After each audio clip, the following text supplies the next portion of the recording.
Pressing going live, so we should be live. How's it going, boys? Should have some nice background music going. Should be ready. It wouldn't be an authentic stream of mine if I wasn't late to it. So, a couple minutes late, classily late, as always. Also, we're going back in on this game here, and yeah, we're gonna get some weapons done. We yesterday in that 11-hour live stream, we did a lot. We got the upgrade UI all working and put in. Now we just need to get more weapons added and actually before we get the more weapons added, we need to go ahead and get the functionality figured out for the first weapon that we started working on, or the first extra weapon other than the character's base weapon that we added, which is electric rain.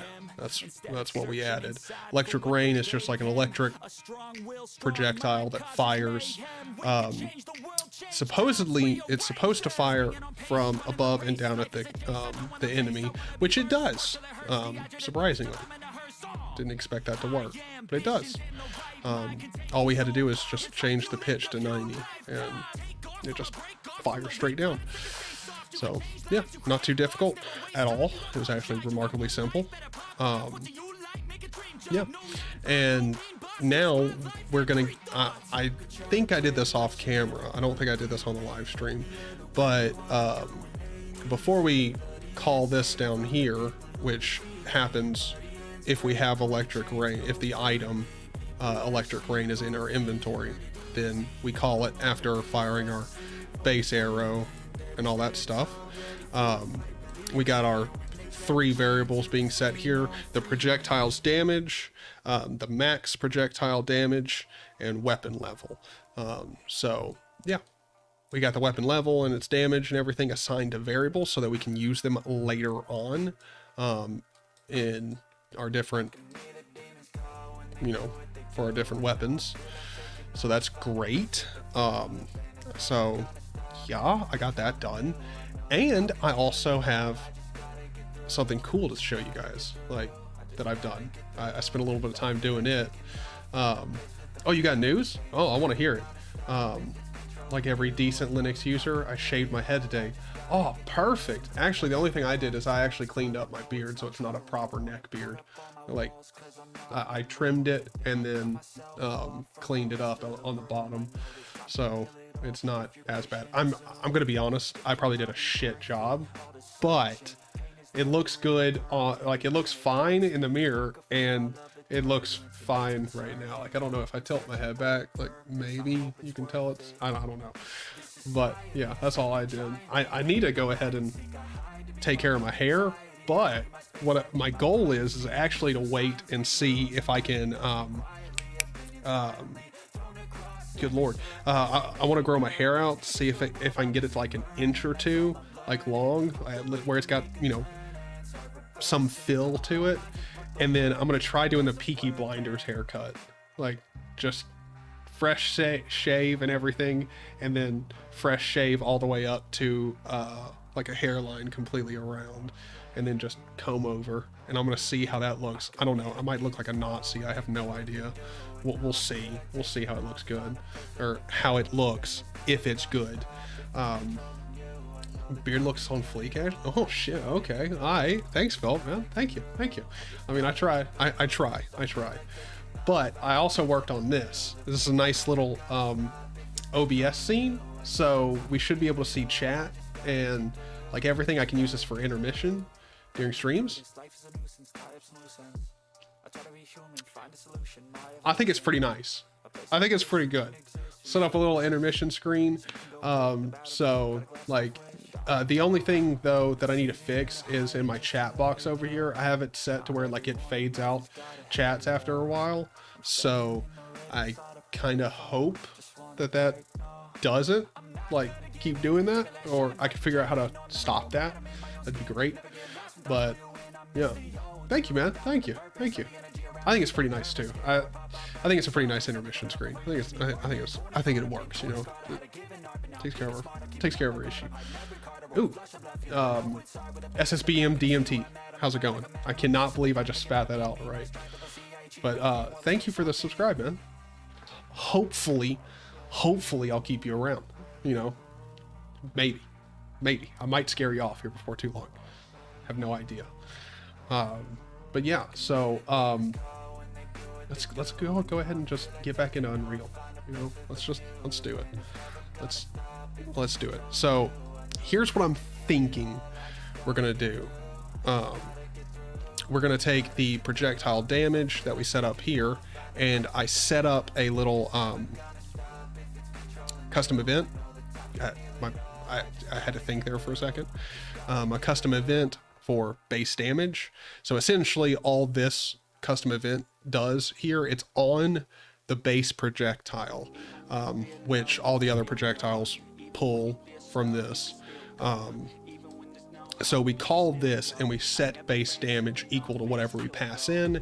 And then over here, when we have a hit, we call this apply damage function here.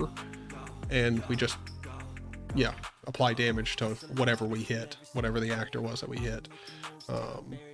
Yeah, that's about it. Not too complicated, nothing too fancy going on. But now all we gotta do is just get this shit up. So let's grab our projectile damage. Boop, boop. Get projectile damage. And set it here.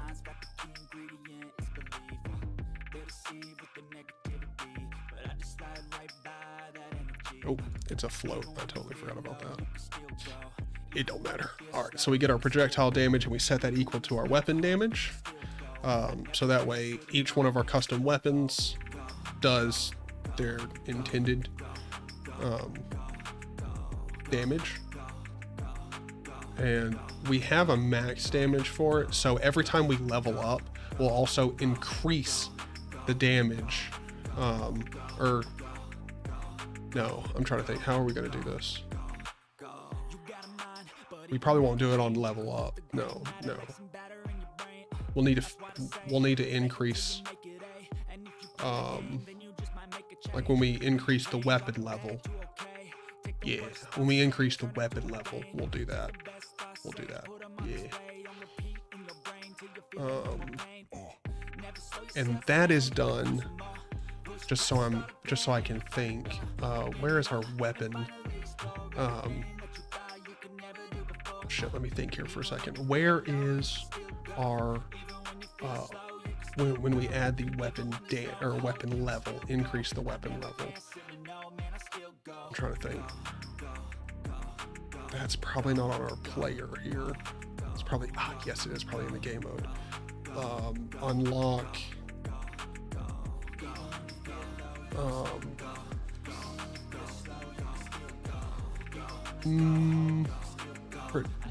Where is it? I have no idea. I'm trying to think. Where in the world will we put that? Oh yeah. Let me turn it down.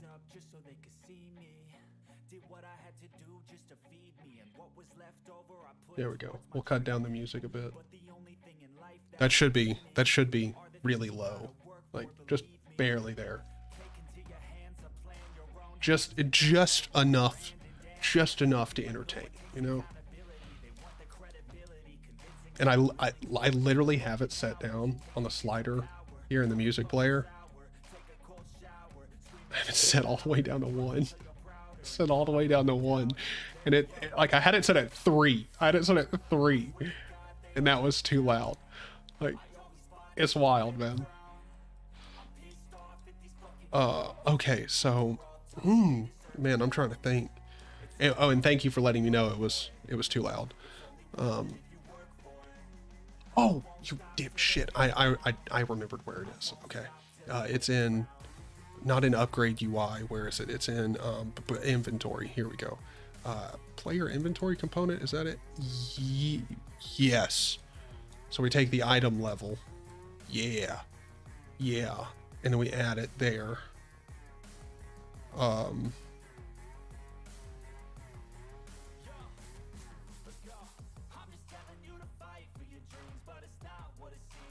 Trying to think.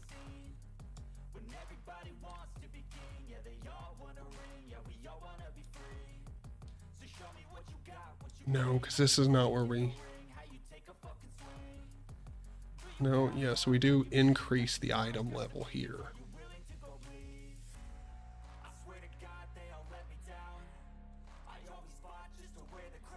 I'm trying to think how we're going to do this.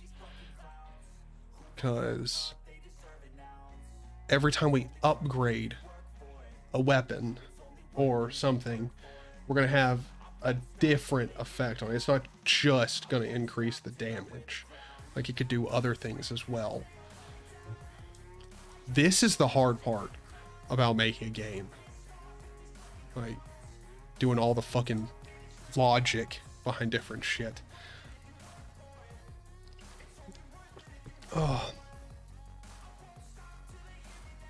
Oh yeah. Oh yeah. Totally. Totally. This is definitely not Windows. 100%. Definitely. I would never use Windows. No. I have to be honest. Like, I really don't give a shit. As long as it works, it works. That's all I care about. And Unreal Engine just works here. There's a lot of fighting to get Unreal on Linux. It just ain't worth it. So, you know, I just let Microsoft, you know, snoop around my butthole the entire time I'm using this. And yes, I will be vulgar about it because that's pretty practically what they do. I mean, if Microsoft could install, like, remotely, could install like a DNA test strip kit or something like that to like find out exactly who I am based off of DNA, like, they definitely would. 100%. If you didn't have to know that it was there as a user, they'd add it. 100%. Like, easy, it would be in here. Like, in a heartbeat, Microsoft would do it. No problem. LeBlanc, how's it going? Welcome, man. Welcome. Wait, hold on. Why do I have this custom event here? Add to player. We don't need that. We have an inventory system for that, you dumb hoe. That was really aggressive for some reason. I have no idea why. Oh no. That moment when you call out yourself, you're like, damn man, that was pretty aggressive. I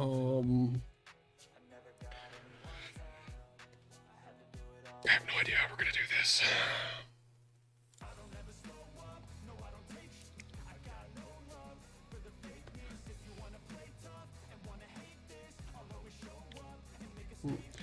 Oh, wait, hold on. In our for loop here, I guess what we could do. Oh wait, all right. In our for each loop here, we could, since we're getting our weapon level, we could do the logic here for based off of the weapon level for each one, do different stuff. I like that. I like that.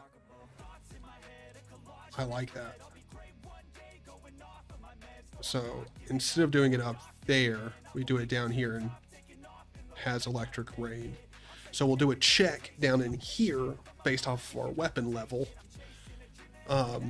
And at each different level, when we need different stuff to happen, we can do it here. That's perfect. I mean, that's perfect. Okay. Sick. Sweet. Okay.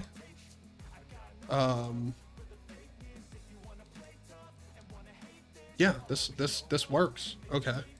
I like it. I like it a lot. Let's grab all of this shit right here, and we're gonna take it over.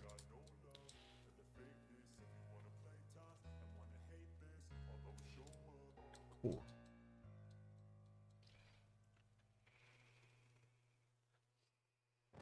Oh no, my vape's dead. No. How has this happened? Hold on.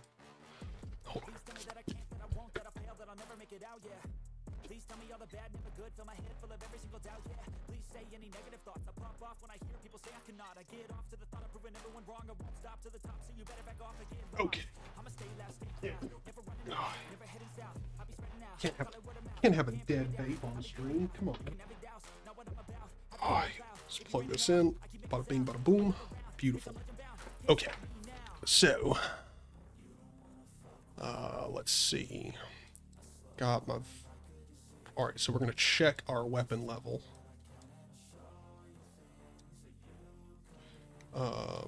Actually, you know what? Instead of doing it up here yet, let's do it all down here. We're gonna get weapon level, and we're gonna do a switch on it here. All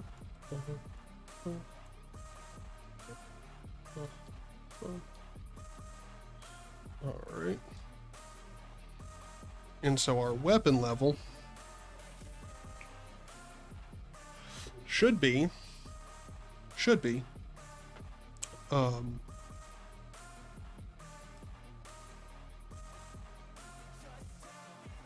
I think all of our weapon levels start out at 0, and then they'll begin at 1. Pretty sure.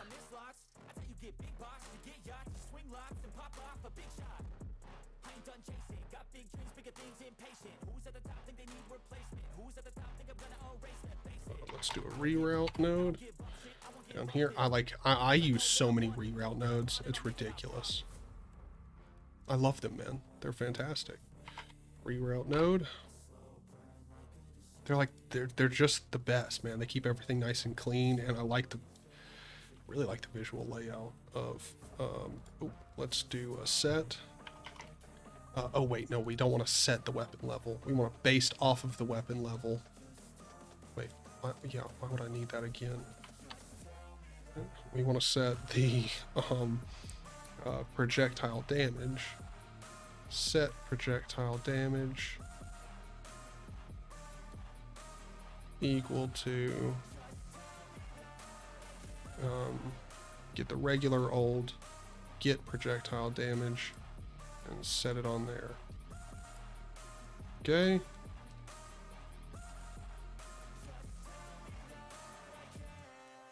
Alright, so we'll set the projectile damage there, and then down here we will do again get projectile damage, and then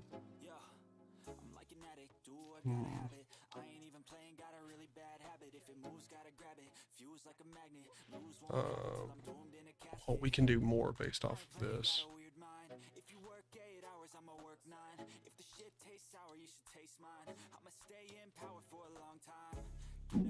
Excuse me. Good lord. Yeah, there's going to be so much logic here. Like, because we're going to have different damage counts for each level. And then we also, or not for each level, but each level we're either going to change the projectile damage or the fire rate for the projectile. So there's just a lot for us to do. Because did I get the fire rate out of here? I did not. That's fine. We can set that up later. Set the projectile damage, and then we'll just have to figure out what we're gonna add on by each level. I mean, I guess we could just come up with a logic now, but let me go on to the weapon data table. Let's see, for electric rain here, so we start off at 10 and we go up so to 50, and damage 12, like, yeah.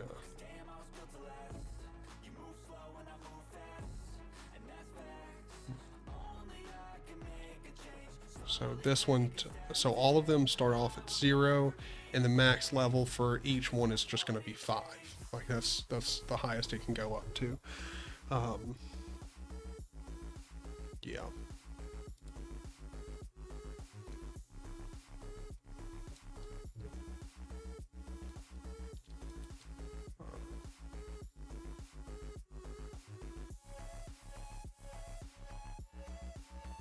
So we'll go up here. So like each one's just going to have 5. And at weapon level 5, we're going to set projectile damage, set projectile damage equal to max projectile. Get max projectile damage. Go.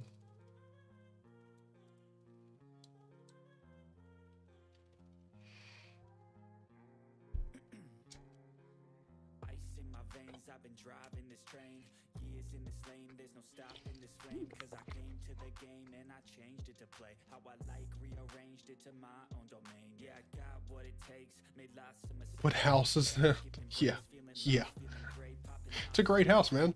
This is the penthouse. Welcome. How's Windows treating you? Oh, pretty good. It's not bad. I mean, it's Windows. You know, there's nothing special going on. That's for damn sure. It's just Windows. It works. You know, it is what it is.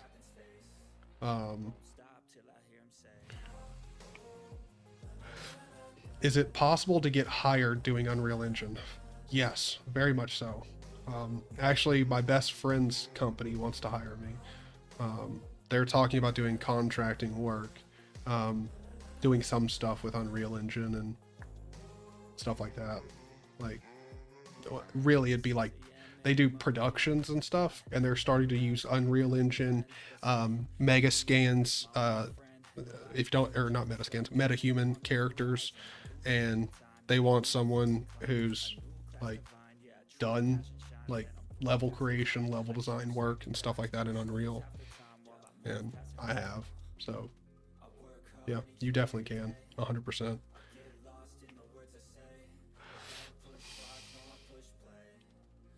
But yeah, so let's get back in here. So, no matter what, oh,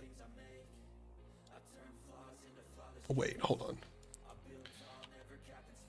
Let's go to remove execution pin.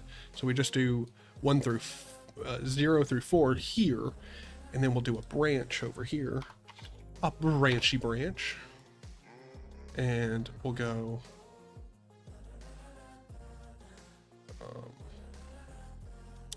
off of this condition here, or wait, hold on. If we'll look, get weapon level, and if weapon level is greater than 4,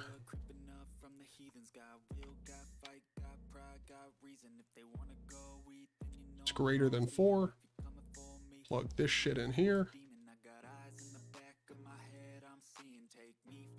Bada bing, bada boom. Then we'll go in true there.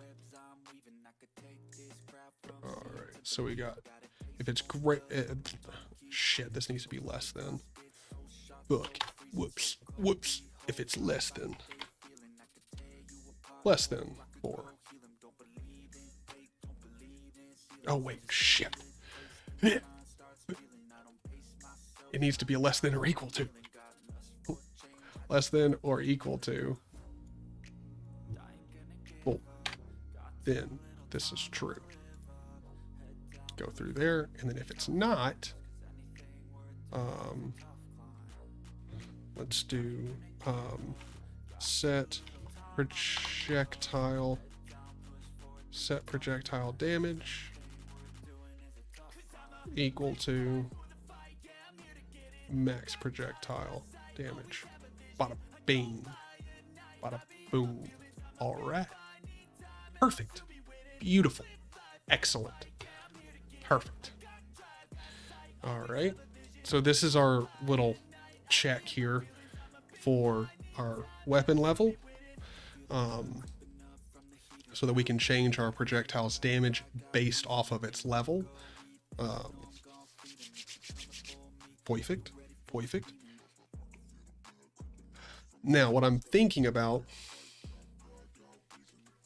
is we will change our text and everything based off of its level.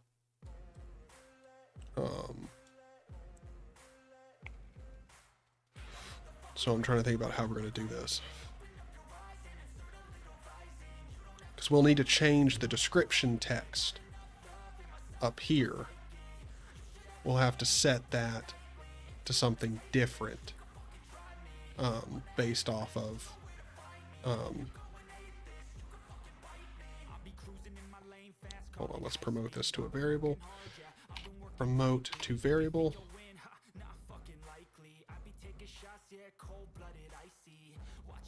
So we're going to need to get that.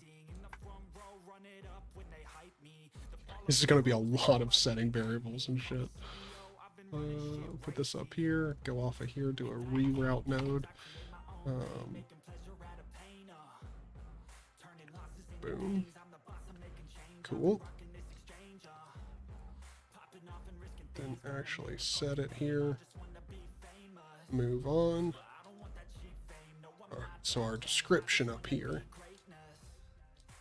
So based off of our level, we'll change our description.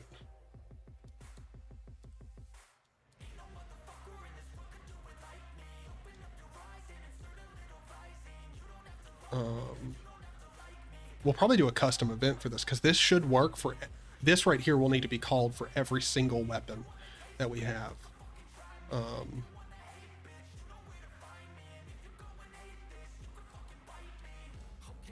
Yeah, like we'll probably add a call for this section right in here because this will have to be done before we do all of our calls for all of our different weapons. Okay, so based off of our weapon level here, we're going to change the description.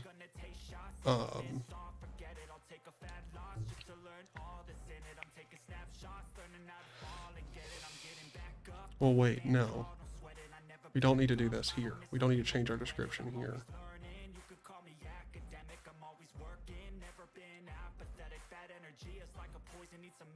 Ooh, how do we do this?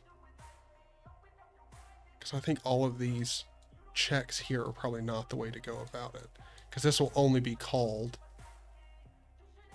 We actually need to have this right here done on our timeout unlock.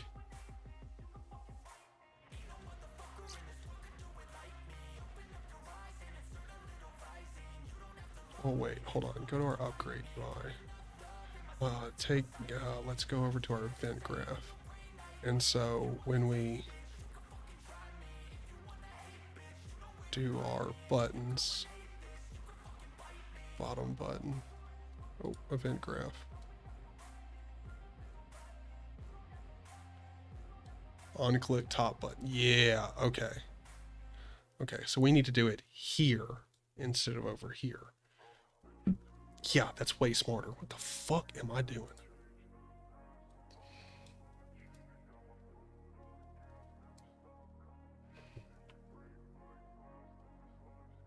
Just delete all that.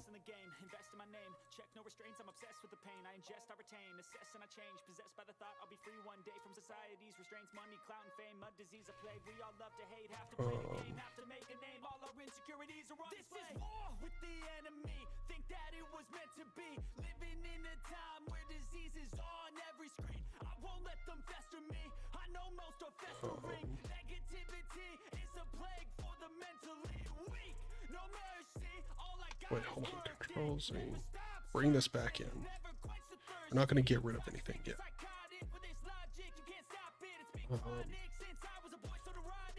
We most likely will not need any of this because we're not going to set our projectile damage or anything here. Well, wait. No, hold on. You know what? We'll come back to you. We will come back to you. Let's get this properly set up over here. In this top button here. So before we call upgraded and all that,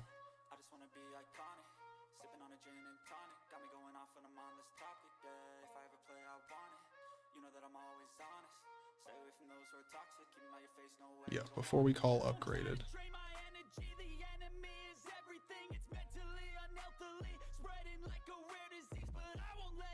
before we do all that, we'll do this check over here.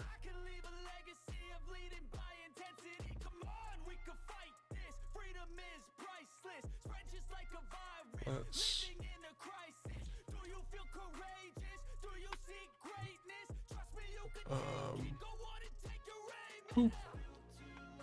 Control V. Oh, Control V. There we go. Now, obviously, we don't have weapon level or anything like that.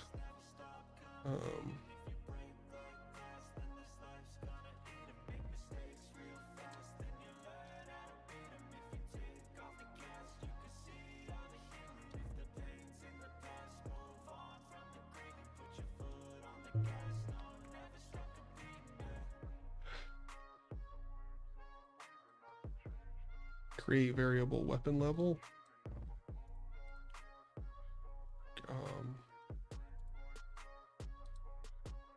Create variable max projectile damage.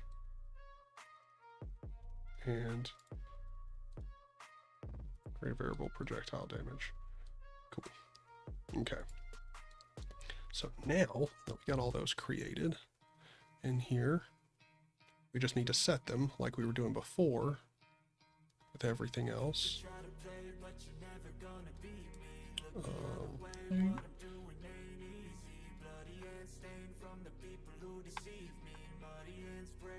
And then we'll literally do what we did earlier, which is just copy all this and replace all this stuff down here for each different level. So we'll go to set weapon level.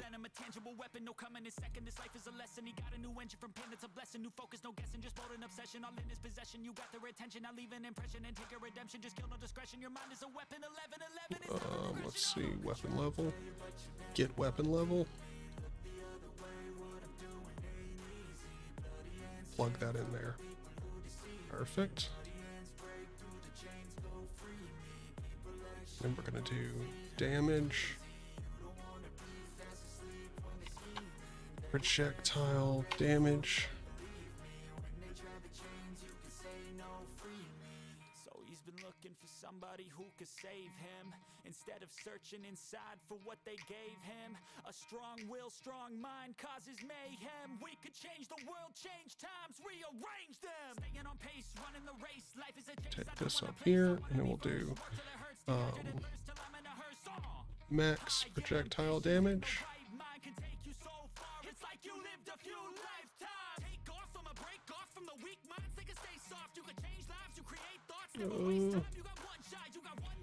Control click all of this. Oh, Control C. I didn't grab one of the reroute nodes because, you know, gotta have tons of those.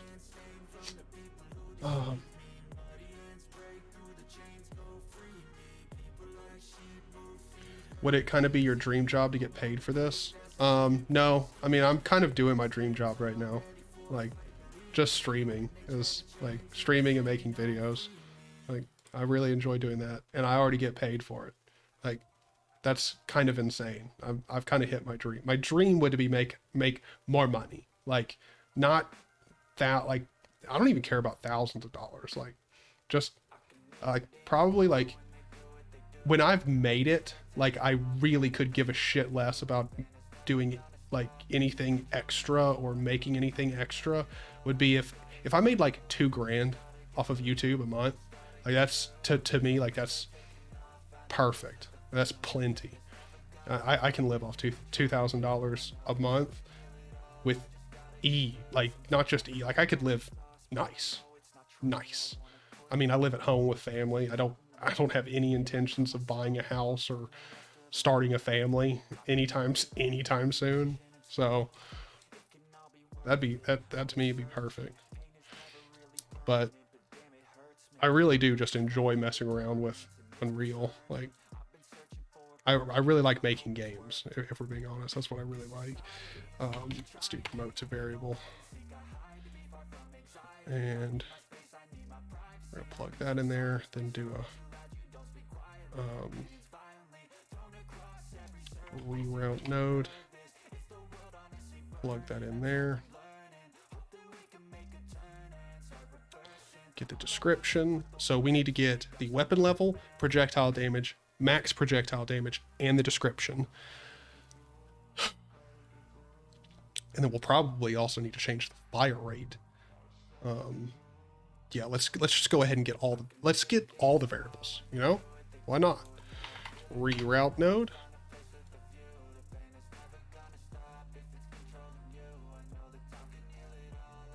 And we'll go to promote to variable. And this new variable's name, we'll call this projectile fire rate.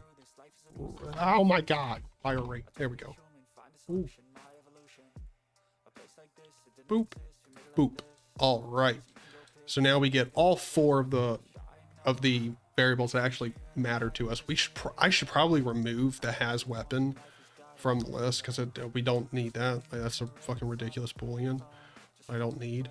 Let me go ahead and try that. I'm gonna try removing it. Let's see if it causes issues. Boop. Save. Close. Go over here. Nope, looks good. Let's see if we can get this straight again. Because, you know, keeping things clean matters to some people, and I'm one of those people. Okay, so based off of our weapon level here, we will go through this list here.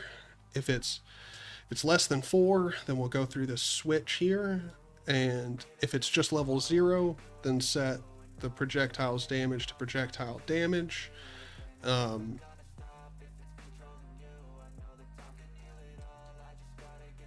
If it's level 1,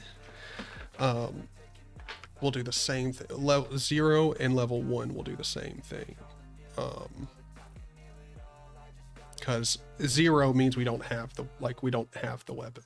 Like if they all start out at a weapon level of 0, and then when we actually get it, then we set. Wait, hold on. Break all pin links. Hold on. Hold the fucking phone. Let me check my math. The function. Okay. So when we add something to the inventory, we see if we find it in here. If we do, then we add the item level to it. If we don't find it, we take in the item level and put it in here. Okay, so no, we do start on 0. Okay, so we start on 0, then we go up to 5. All right. I got you. And then we're not doing anything for the max level here yet.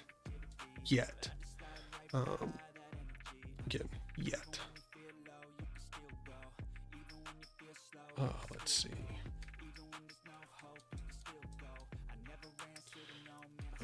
Let's do.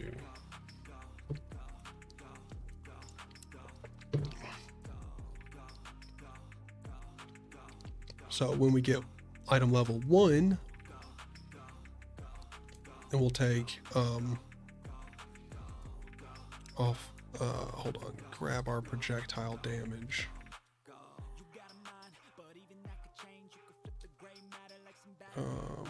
I'm trying to think what we're going to do, because we're going to take the projectile damage, probably multiply it, do a multiplier.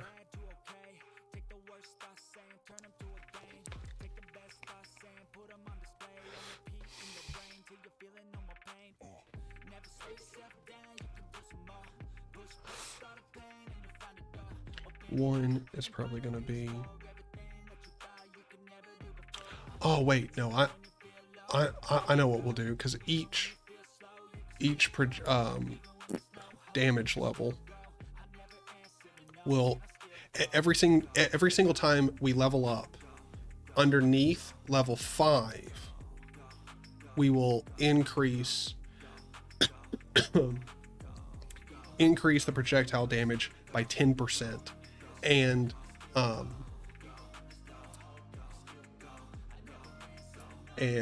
reduce the fire rate. Yeah. We'll reduce the fire rate and clamp it. between something.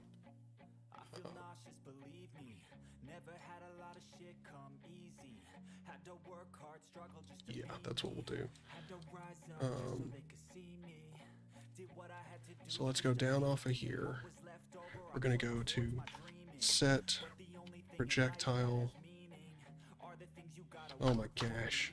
Projectile damage. We're going to set this here.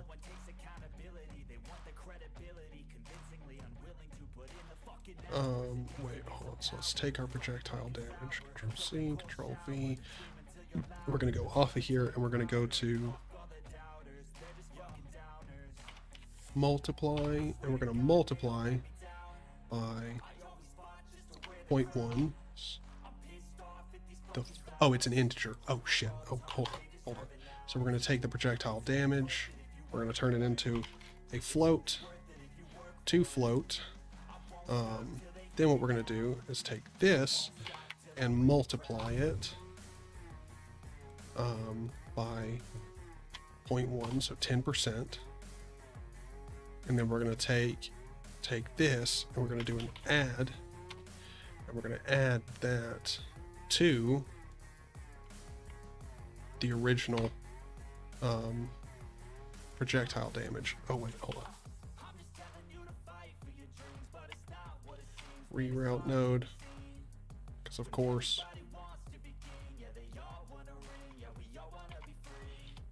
Reroute node, plug that in there. Cool. Okay.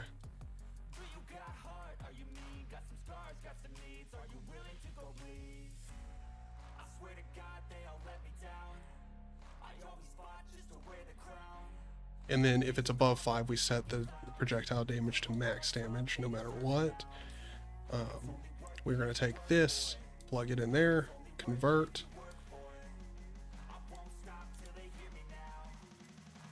Perfect. Okay. So at each level below there, these will all go in here. Plop. Plop.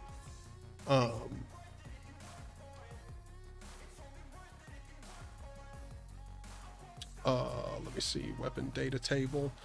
And so we do have fire rates for everything in here. And so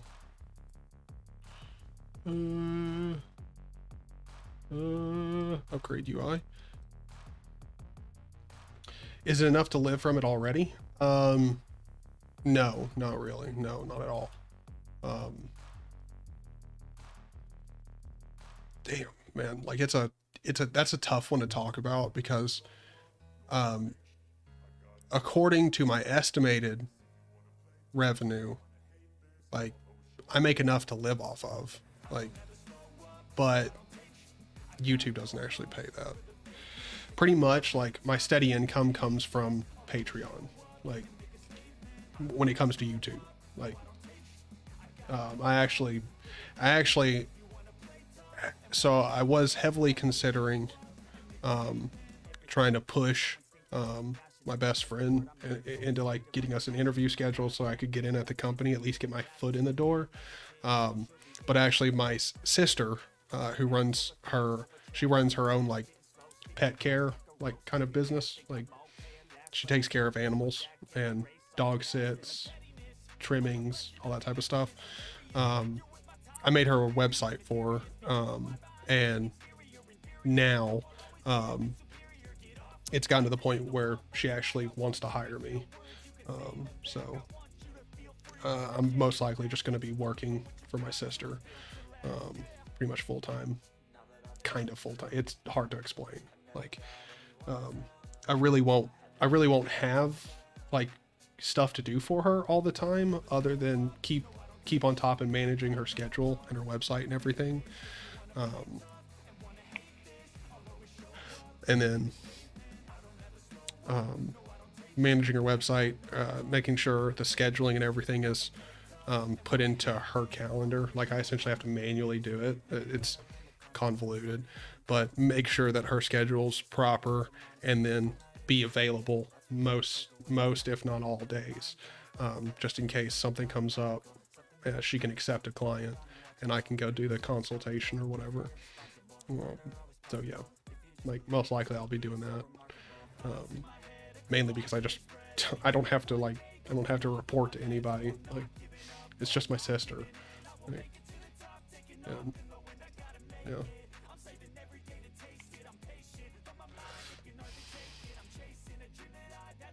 You don't have to if it gives you trouble with YouTube.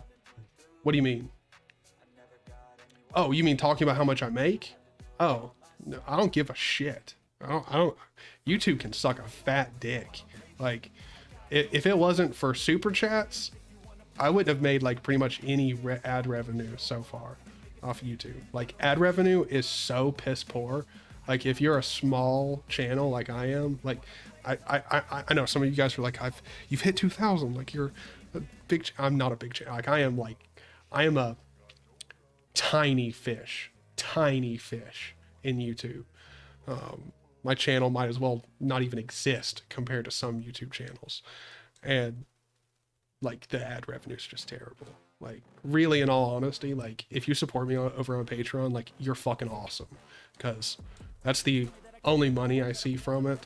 And it also really helps. Like, it's a really good incentivizer for making more content.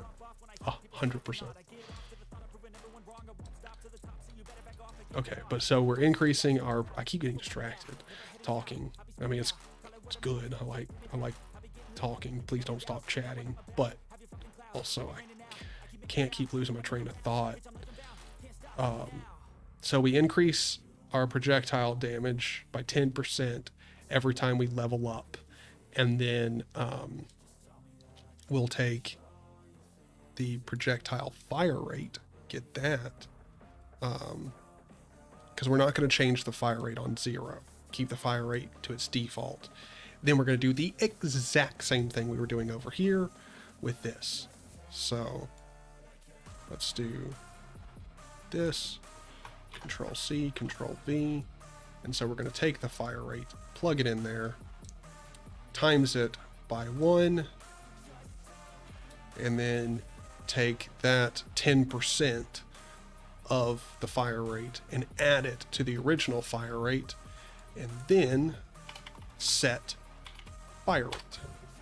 Bada boom. All right.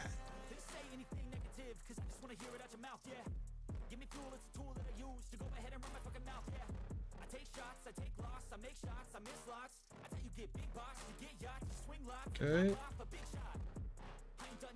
Perfect. All right. So every time we level up, we will decrease the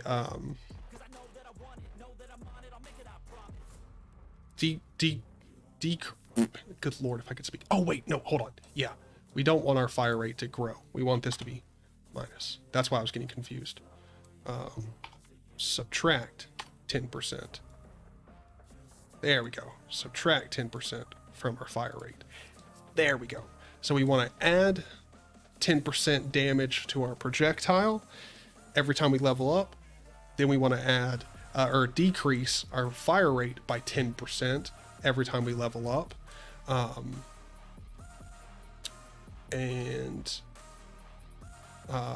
wait, hold on. Before we set, because we don't have any clamping functionality for like a minimum fire rate, we don't have that. So let's do a clamp. Float, and we're going to clamp this between the minimum. Let's go in here and look at our fire rates. Our fire rates for everything. So I say we do a minimum fire rate.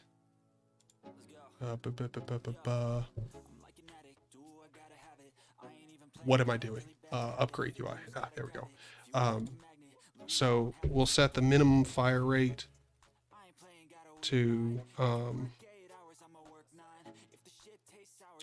point do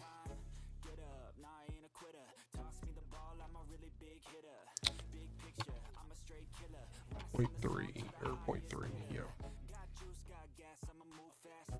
Yeah, we'll do 0.35. And then the maximum fire rate we'll do of like 5. because I don't think anything's gonna have a 5-second fire rate. That's fucking wild. You know, we got some that are 2.5 seconds, or one that's 2.5 seconds. But okay, so there we go. And then this, we will set projectile fire rate. Boom. Ah, ah. Control X. What did I do? Control Z. Control Z. Oh, my God. No. There we go. Okay. So then we clamp our fire rate. There we go.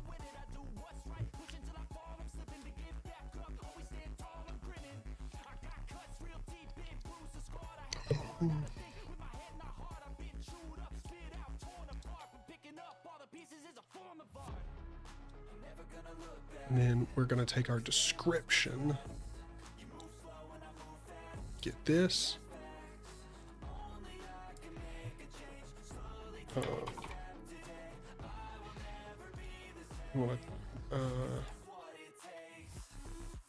We want to take our description and set description.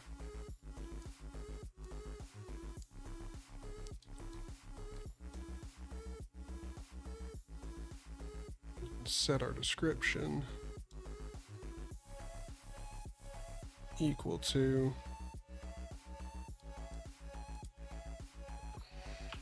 increase damage and decrease increase damage and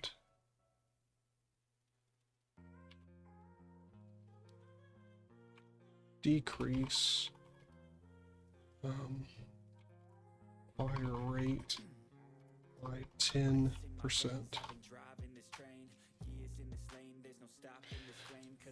Increase damage and decrease fire rate by 10%.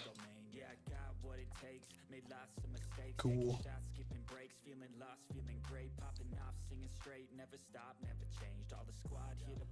Perfect, perfect.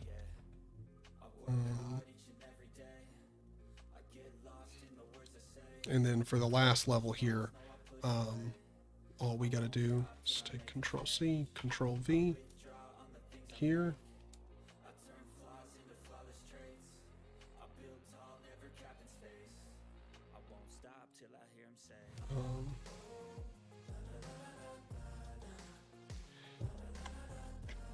Increase damage by 10%.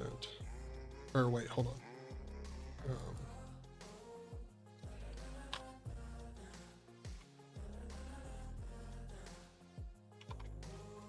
We'll do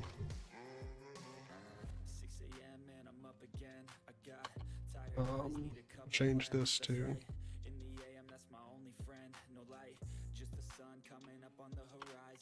maximum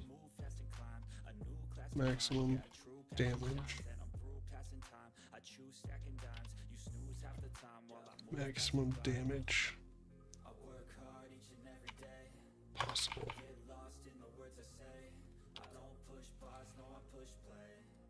All right. Then reroute node.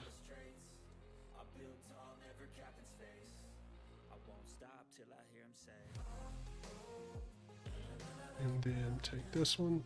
Oop.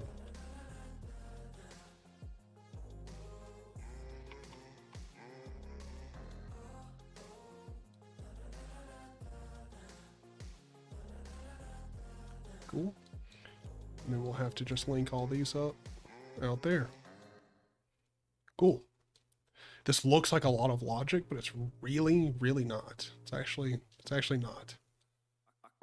We're just taking our weapon level, figuring out all the information that we need from it, and then doing an operation on it in between level 0 and 4, setting the projectile damage to just regular at 0, which we actually probably don't even need to do, because I mean, well, no, yeah, we definitely don't need to do it, because we're just setting it equal to projectile damage. So Let's like not do an operation there since we don't need one. Oh wait, hold on. Delete. I didn't realize that reroute node was still there. Yeet.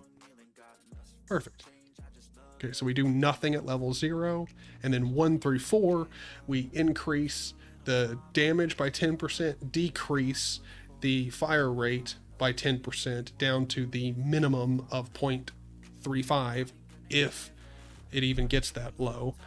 And then if we're above weapon level 4, then we add on this stuff here. And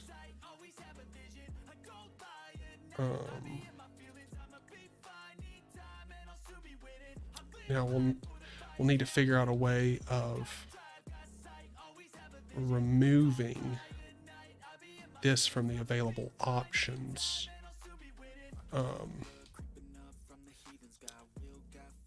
In the upgrade.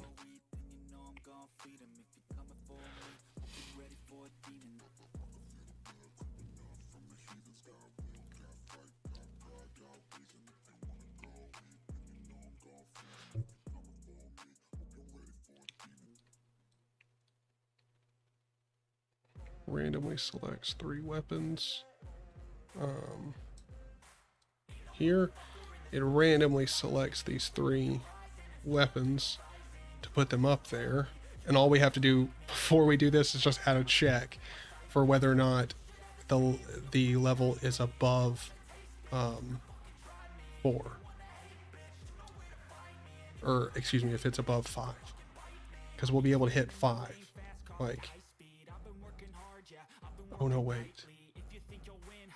No, this does need to be less than 4. No, less than or equal to 4, yeah. Because then if we're greater, then we'll go down here and do this one. Yeah. Okay, so that's perfectly fine. So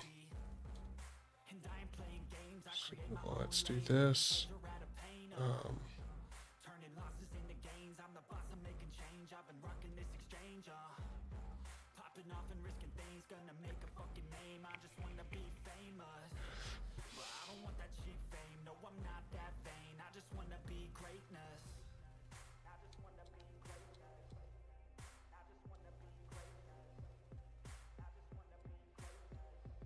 Let's take this over.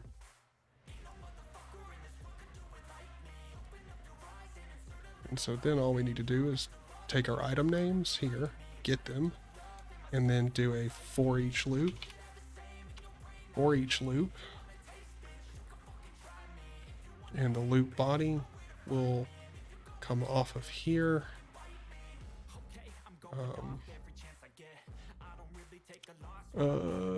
We'll need to do we need to break the struck or some shit, right?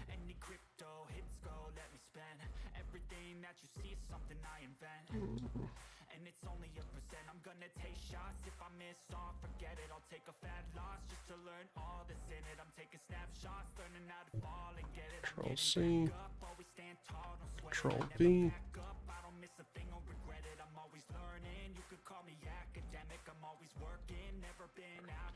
So then we get the weapon data table row.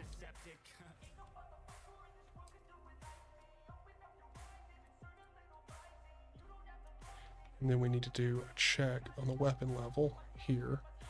If this is greater than or equal to 5,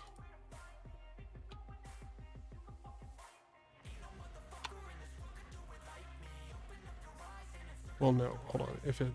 No, we'll just need to do greater. Because we want to be able to hit level 5. So if it's greater than 5,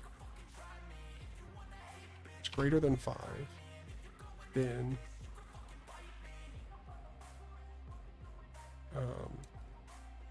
do a branch.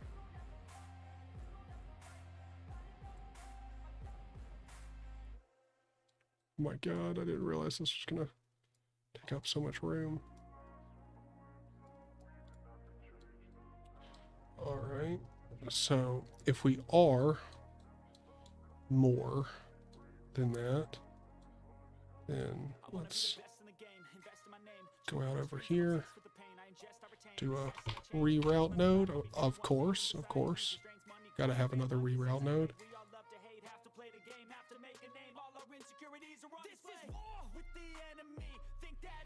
Reroute node. Okay, so if we are over that, then we want to remove array or remove item.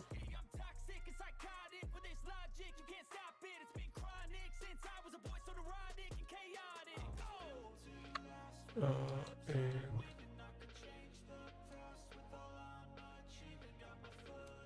do another reroute node.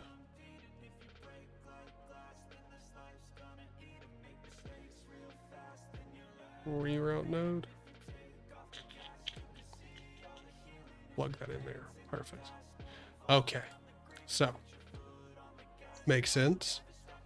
So, if we are above level 5, then we want to remove it from the list permanently. It'll never come back. Doesn't matter. Completely remove it from the array that we're going to use to find this shit. Because we set item names here after at the start.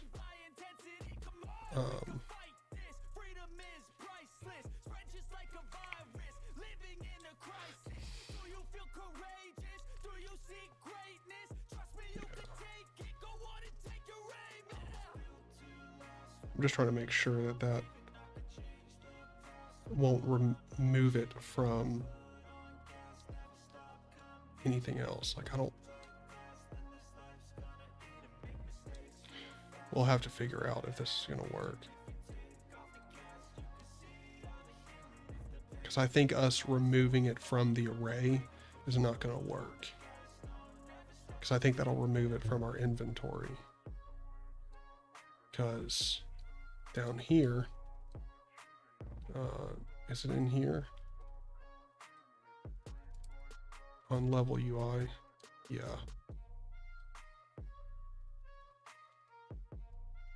Well, no, we get our inventory content. I don't know, maybe not, because I don't think we set it. Up here, I think this will be fine.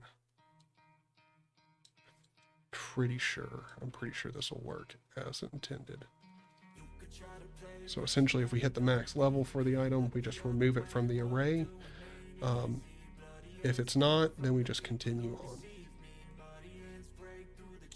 Reroute node.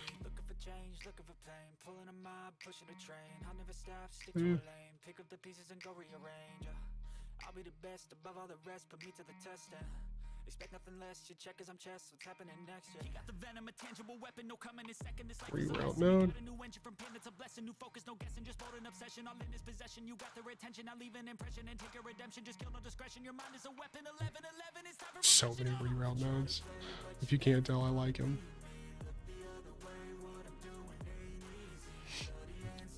Distant, how's it going? How's it going? Welcome, man.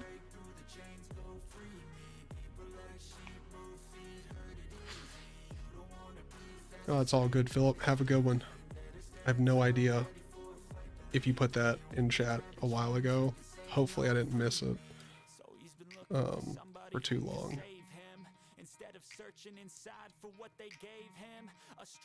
Alright. So, now we've got our for each loop checking our data table. And for each item that is...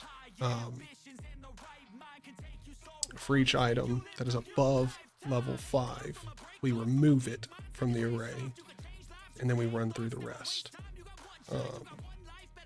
and set it.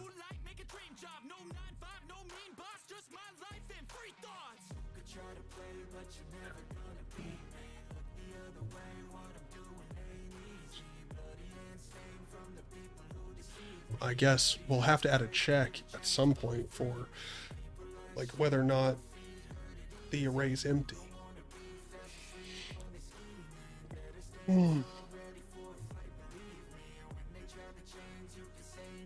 Yeah, we'll have to add a check in at some point for whether or not the array is empty.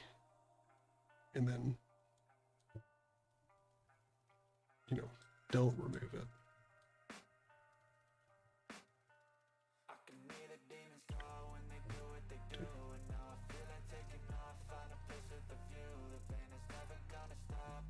Yeah, I'll have to do that at some point. But for right now, we got a lot of stuff working. Did not expect it would go this smoothly.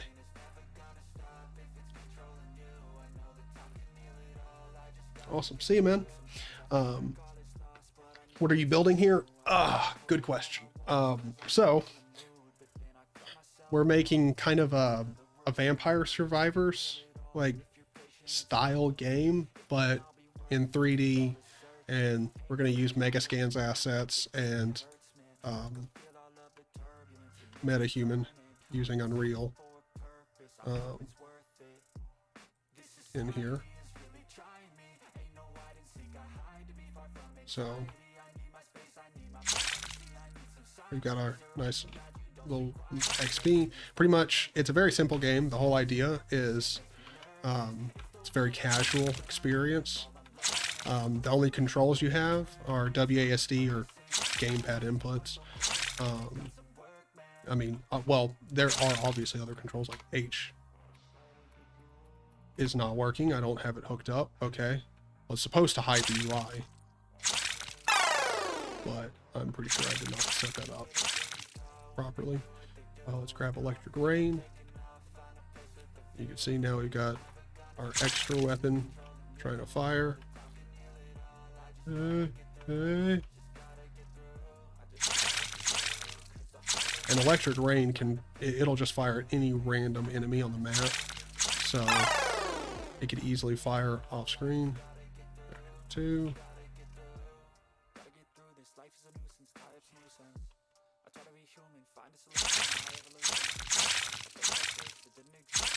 Yeah, it's actually pretty, like, already it's pretty fun. Like, you can also see when they touch me, how it starts dropping. Oh shit, okay. To Electric Rain again.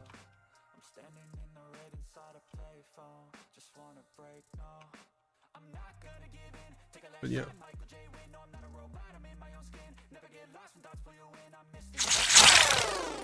See, Rain. Oh yeah, but leveling up does nothing. I forgot. I haven't added that. Widget upgrade UI was already added to the scene. Yeah, so we need to do a check. That way you can't level up. Like it'll wait if the screen's already up. So, but we can do that at some other point. But yeah, that's kind of what we're making. Not kind of what we're making, that is what we're making. Okay, so we need to change this. And I mean, we could just drop this all down into a function. That's probably going to be the way to go.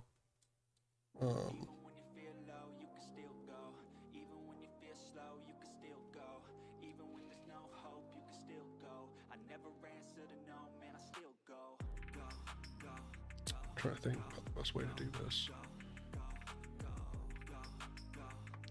Do Control C, Control V.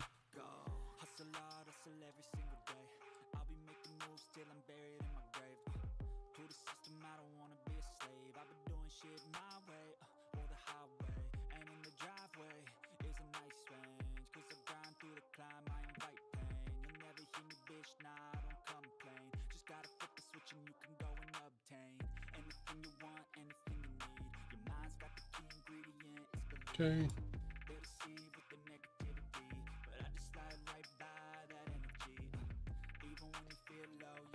All right, so yeah, we'll take all of this here.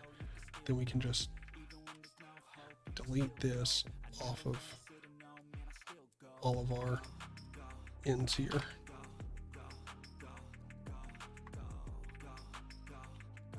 then we will just have off of our add to inventory, call to this function down here, which I have no idea what we will call. Let's see.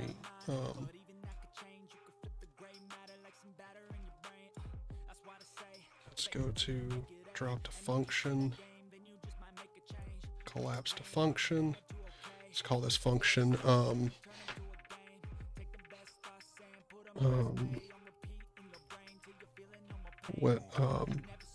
actually we'll call this upgrade weapon stats.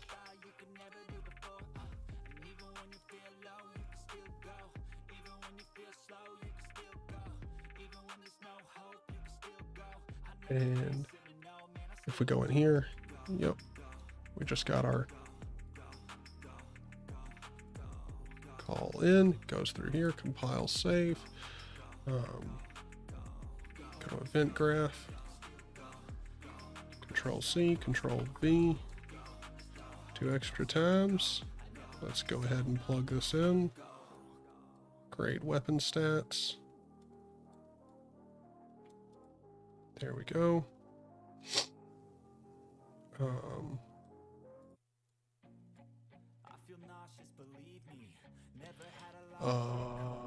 And then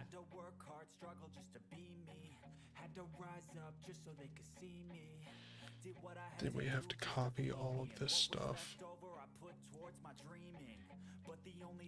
It's extra. To copy all of this.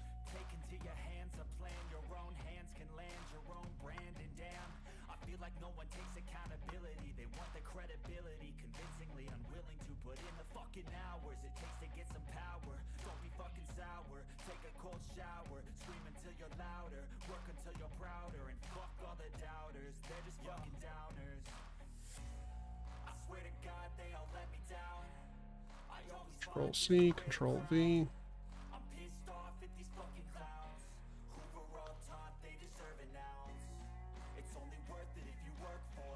Plug all that in. And then go to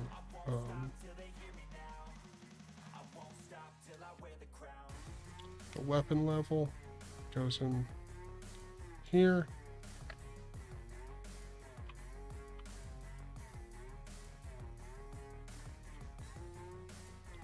Plug that in to item level. And then go to damage, projectile damage, max damage, description, and fire rate. Perfect. Perfect. Okay.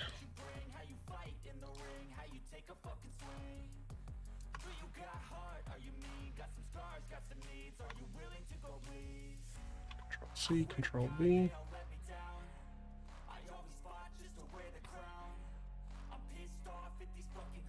Grab all this, plop it in there, then drop this down. We get our weapon level, we get our damage, our max damage, our description, and our fire rate. Plug in. Beautiful. Beautiful. Oh, okay. So now each time we click one of our upgrade buttons, we get the details for the item. We set them to our variables, and then we read from them as necessary in our upgrade. Fantastic. Fan-fucking-tastic. It's just beautiful. Just beautiful.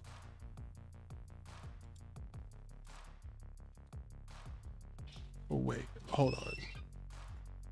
Add to inventory. Yeah, hold on. Yeah, okay. Cool.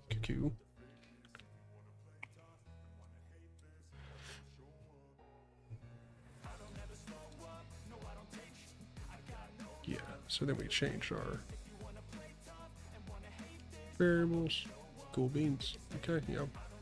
I think that's good. Thanks, man. I've tried game dev a couple times, but it takes a huge amount of time, and I'm not good with art and stuff, so I never really got into it a lot. I'm not good at art and stuff, but that's why I like Unreal Engine, because it comes with an insane amount of assets, and you can build, like, you can get super realistic characters and stuff. And I'm not an artist, so I can't do this shit, but I can definitely take good art and put it into a game. That's for sure. And yes, it is very time consuming. I did an 11-hour stream yesterday and I didn't get that much done. At least in my opinion, I didn't get that much done. What am I doing? I'm just like randomly scrolling around UI. Save this. Event graph. So we're going to take this, delete it, and our projectile damage here. We take our projectile damage that we get up here.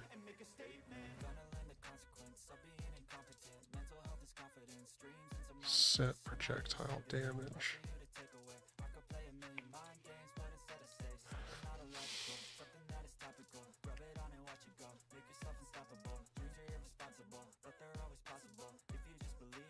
Yeah, we don't need the description or weapon level or any of this. We just need the projectile damage.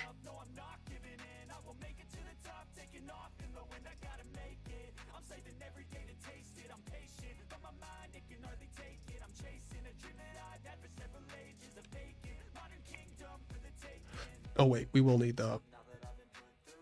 We definitely will need the fire rate.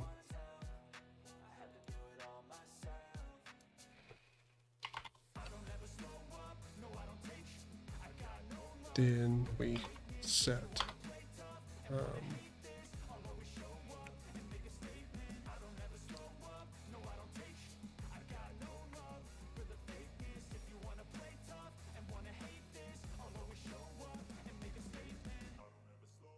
delete weapon level, delete max projectile damage, delete description. Okay, then take fire rate, and we're gonna do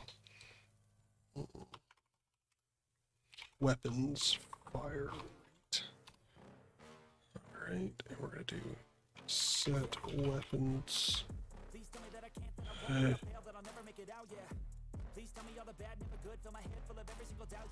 Oh wait, I put it as an integer. Hold on. This needs to be a float. Float. There we go. Set. Bada bing. Bada poof. Scoop. Scoop. Perfect. So perfect. So perfect. Okay.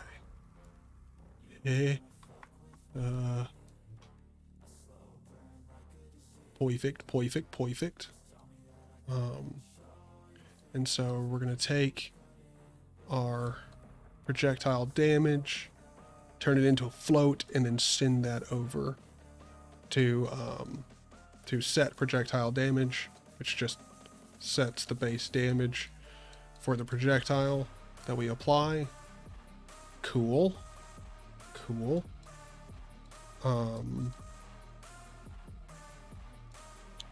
We'll also need that.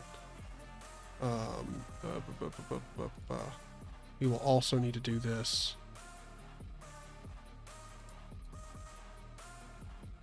for our arrow.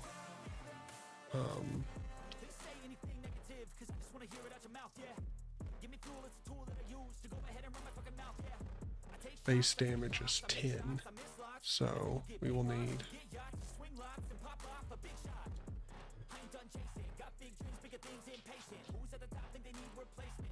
then we'll add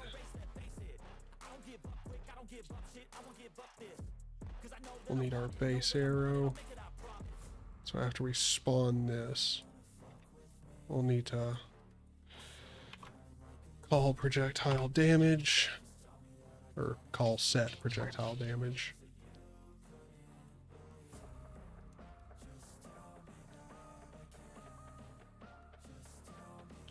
And when we do call it, we're gonna get our arrow damage. Wait, hold on. Event graph. Our base arrow. Arrow level. Here. Yeah, our arrow's weapon damage will not increase. So when we call it, we'll just set the weapon damage to 10. Not going to change it. Keep it for the arrow at 10. Compile, save, go to additional arrow. Gonna do the same thing here. Call, set projectile damage.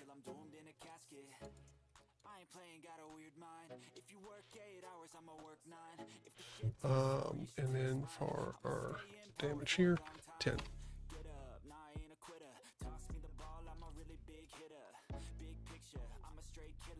Cool. Sick. Alright.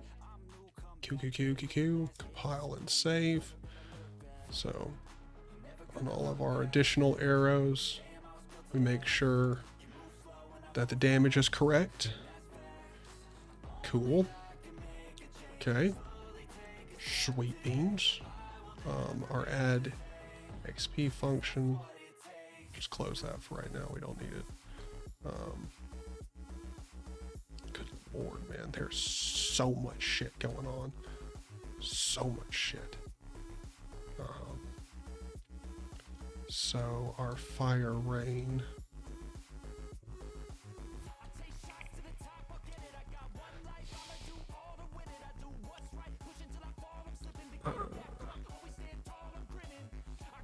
And then we'll need, based off of our level, to call extra.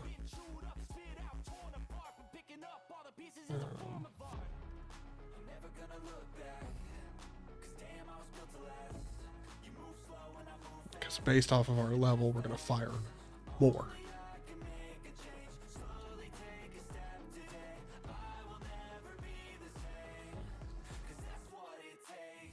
See, the problem is we're going to run through here. This is all done like linearly, so we're firing one thing after another.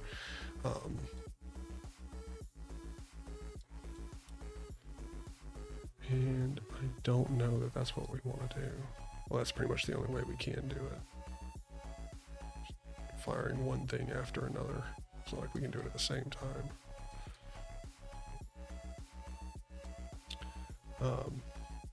Welcome back, welcome back.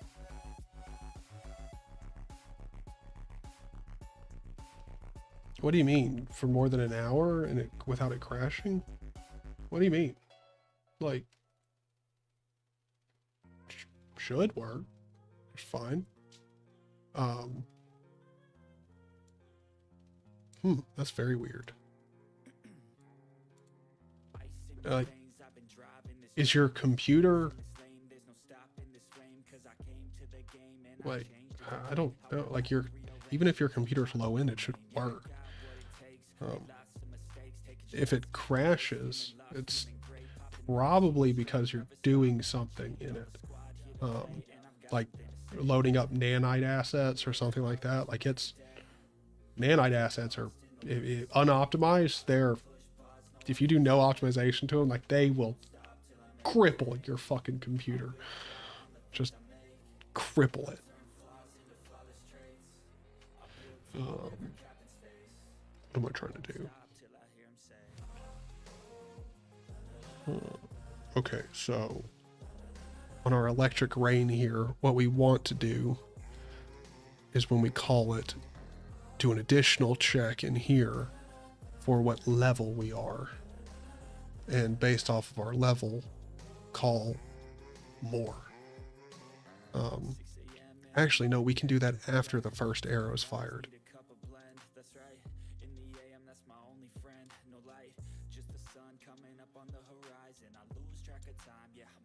Wait, hold on. So we have set projectile damage. choose stacking dimes. You snooze half the time while I move passing by. I work hard each and every day. Let me. There we go. I like them straight lines. All right, so we're gonna take this fire electric rain here.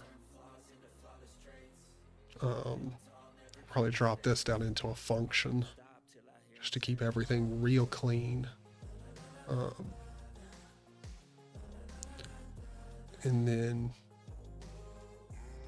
just do this multiple times based off of call more afterwards if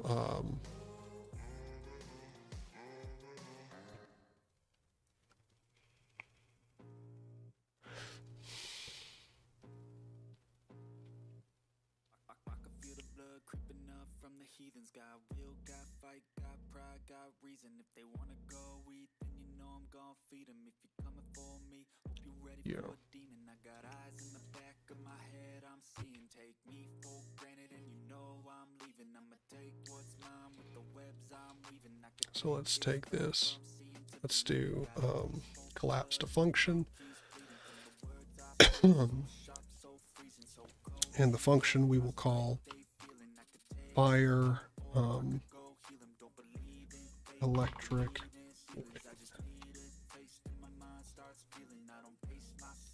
Hey, did not mean to open that up. Let's take this in here, and then we're gonna grab.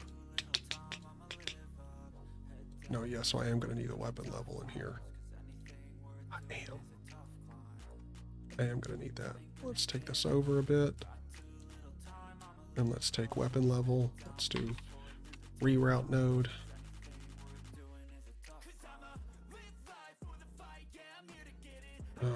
Let's do promote to variable. And let's call this weapon level.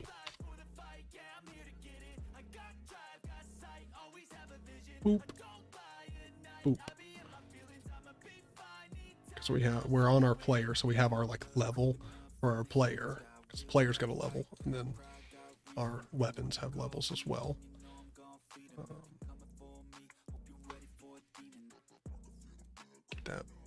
Keep that as pretty as humanly possible, which is not possible, but you know, whatever. So based off of our weapon level, we will do switch on int. All right, and we'll take our weapon level, get our weapon level, plug it in there.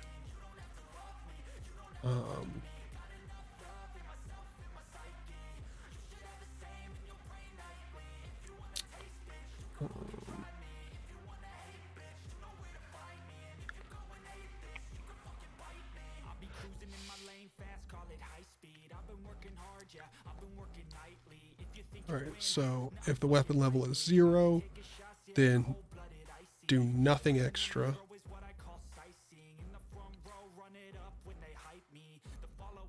Yeah, do nothing. Event graph. Do nothing, but if it's level 1, then we're gonna fire electric rain again.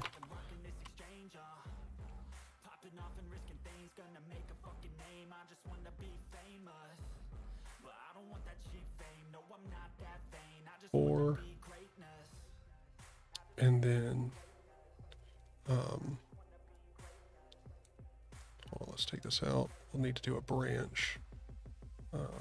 Do is greater than or equal to 5.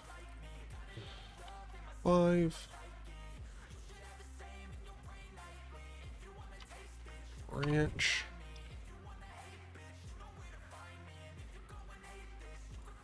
Yeah, instead of doing it like this, I like to keep things clean. So less than, as long as it's less than 5.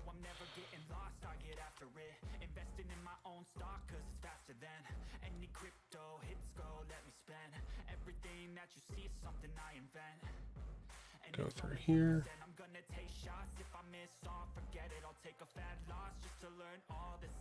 taking snapshots, learning how to fall and get it. I'm getting back up, always stand tall, don't sweat it. I never back up, I don't miss a thing or regret it. I'm always we don't have to change damage or anything like that here.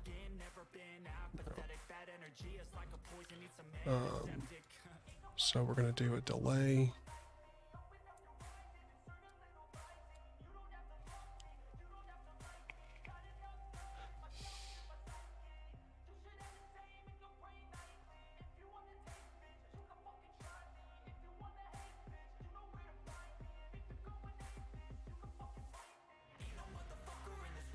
Then we take our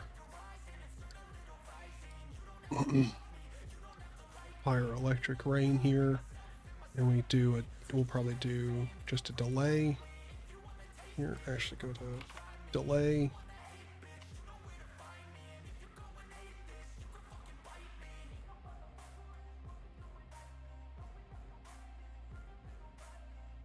And the delay will be the weapons fire rate.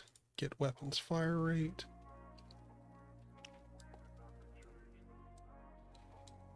The weapons fire rate.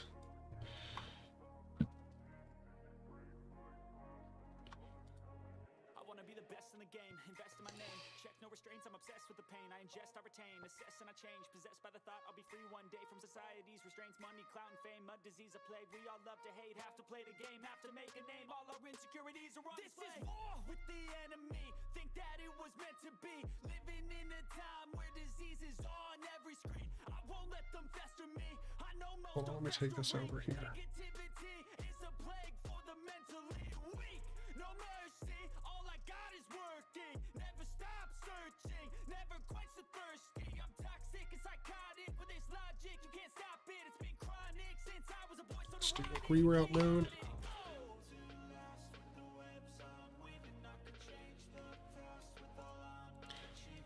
Then we're going to go Control C, Control V.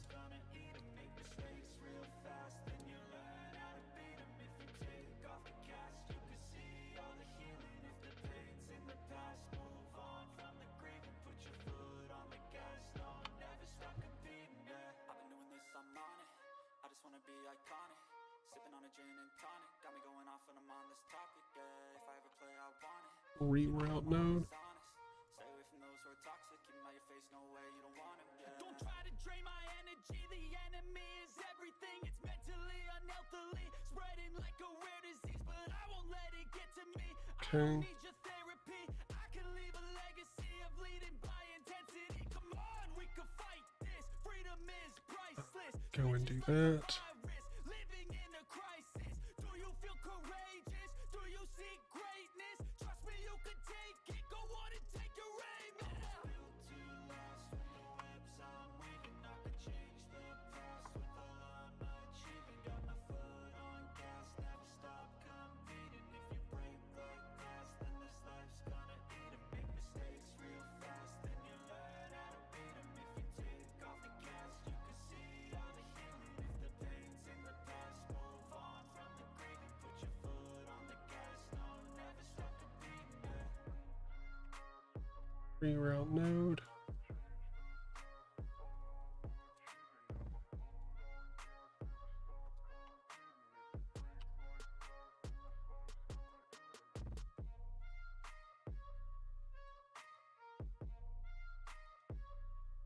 Okay. Then we're going to do down here.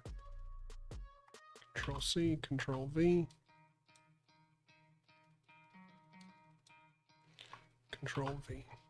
You could try to play, but you're never gonna beat me. Look the other way, what I'm doing ain't easy. Bloody hands stained from the people who deceive me. Muddy hands break through the chains, go free me. Looking for change, looking for pain, pulling a mob, pushing a train. I'll never stop, stick to a lane, pick up the pieces and go rearrange.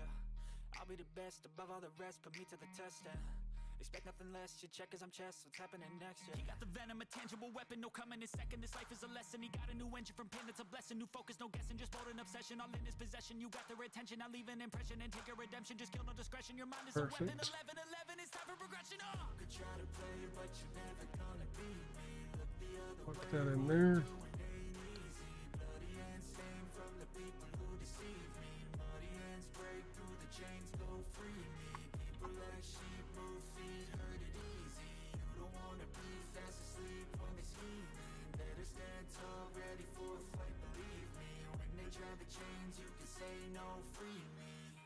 Been looking for somebody who could save him instead of searching inside for what they gave him.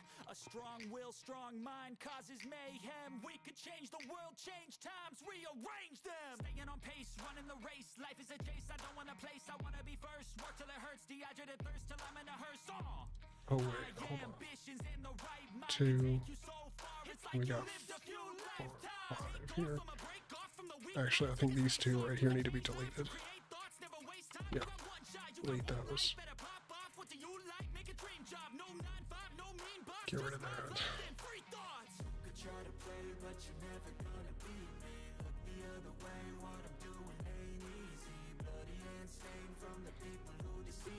Alright. Be in the weapon's fire rate. And then we have a delay in between here for each one that we fire.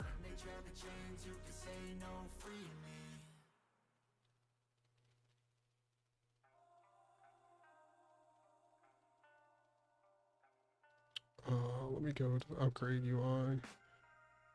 Event graph. Oh wait, upgrade weapon stats.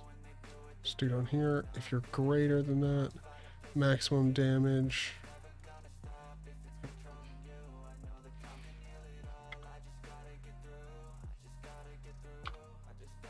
Maximum damage possible.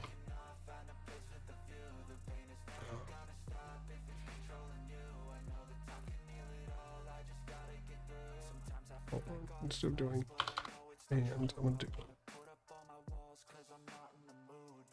maximum damage, and no delay. No vulnerability.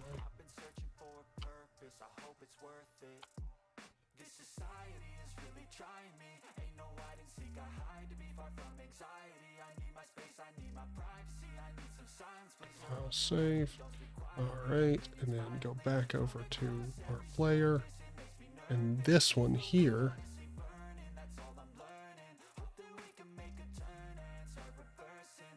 Control C, Control V.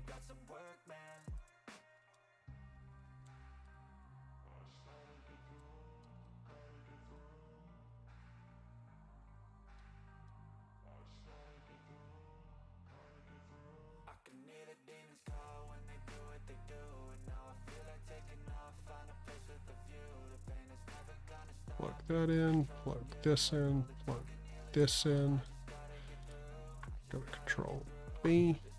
Oh shit. Control Z. Control C and Control V. There we go. Just get one more.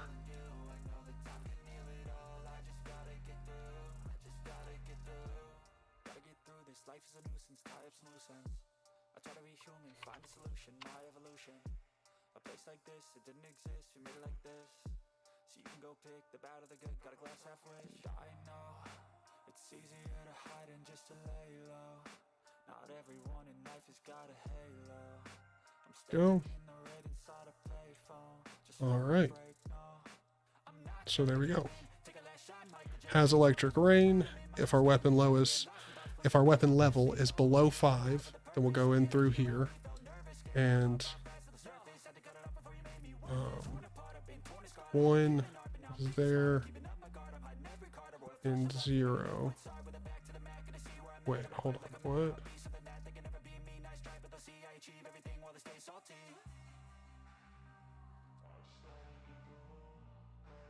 Yeah, 0 does nothing. Yeah, no, that is right.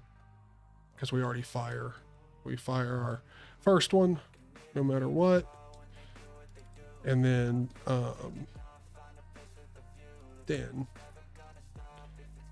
once we get to level 1, we fire 2 after our fire rate delay. Yeah. Okay. So there we go.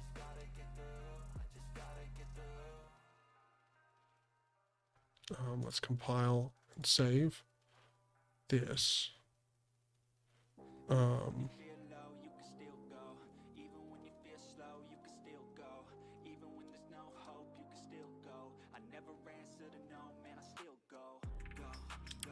We need to do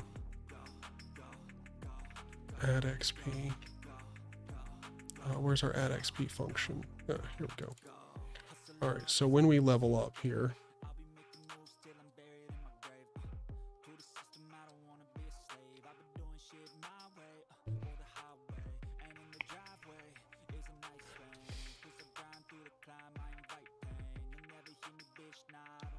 reduce fire rate. Then we get the level. We increase our arrow level. Carry over XP.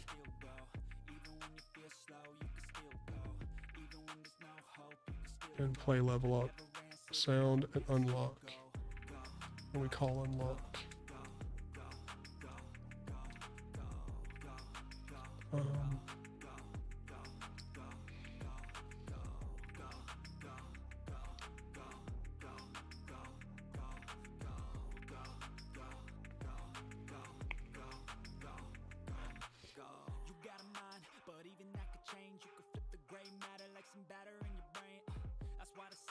We might have to switch around these two things here.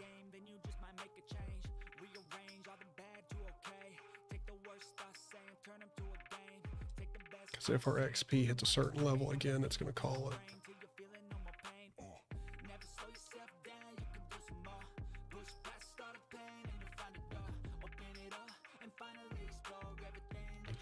Yeah. Before we carry over our XP and everything.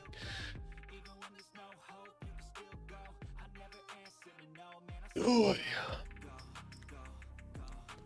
Before we carry over our XP, we'll need to play the level up sound and call unlock. And then,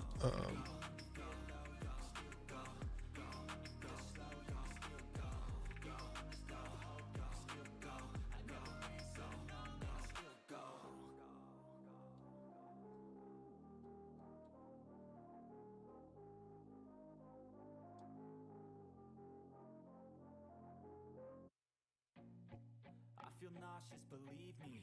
Never had a lot of shit come easy. Had to work hard, struggle just to be me. Had to rise up just so they could see me. Did what I had to do just to feed me. And what was left over I put towards my dreaming. But the only thing in life that has meaning are the things you gotta work for, believe me. Take into your hands a plan, your own hands can land your own brand. And damn, I feel like no so when we call unlock here, convincingly unwilling to put in the fucking hours it takes to get some power. Don't be fucking sour, take a cold shower, scream until you're louder, work until you're prouder, and fuck all the doubters, they're just fucking downers. I swear to God they all let me down. cast to the game mode right up here. Wait, hold on. When we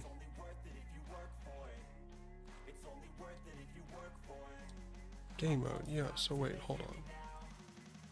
When we add XP, we don't need to cast. Let's just get the game mode. What am I doing? Get game mode. Plug in here, plug in down there.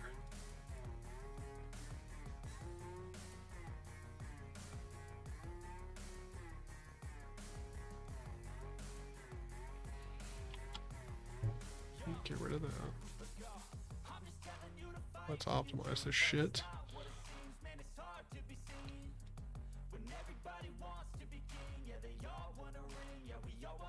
Cool. There's no reason to cast if we've already got the fucking variable. Which is perfect, because that means we can take the game mode, get game mode, and then is in unlock. Get is in unlock mode. Perfect. So when we add XP,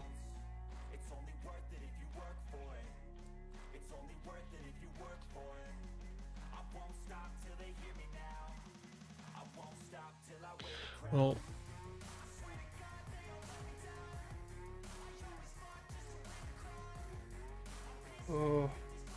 we need like a weight or something.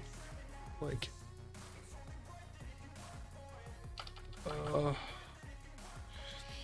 we need to make, when we call this, we need to check if we're in unlock mode. And if we are in unlock mode, then just hold off until we're not in unlock mode.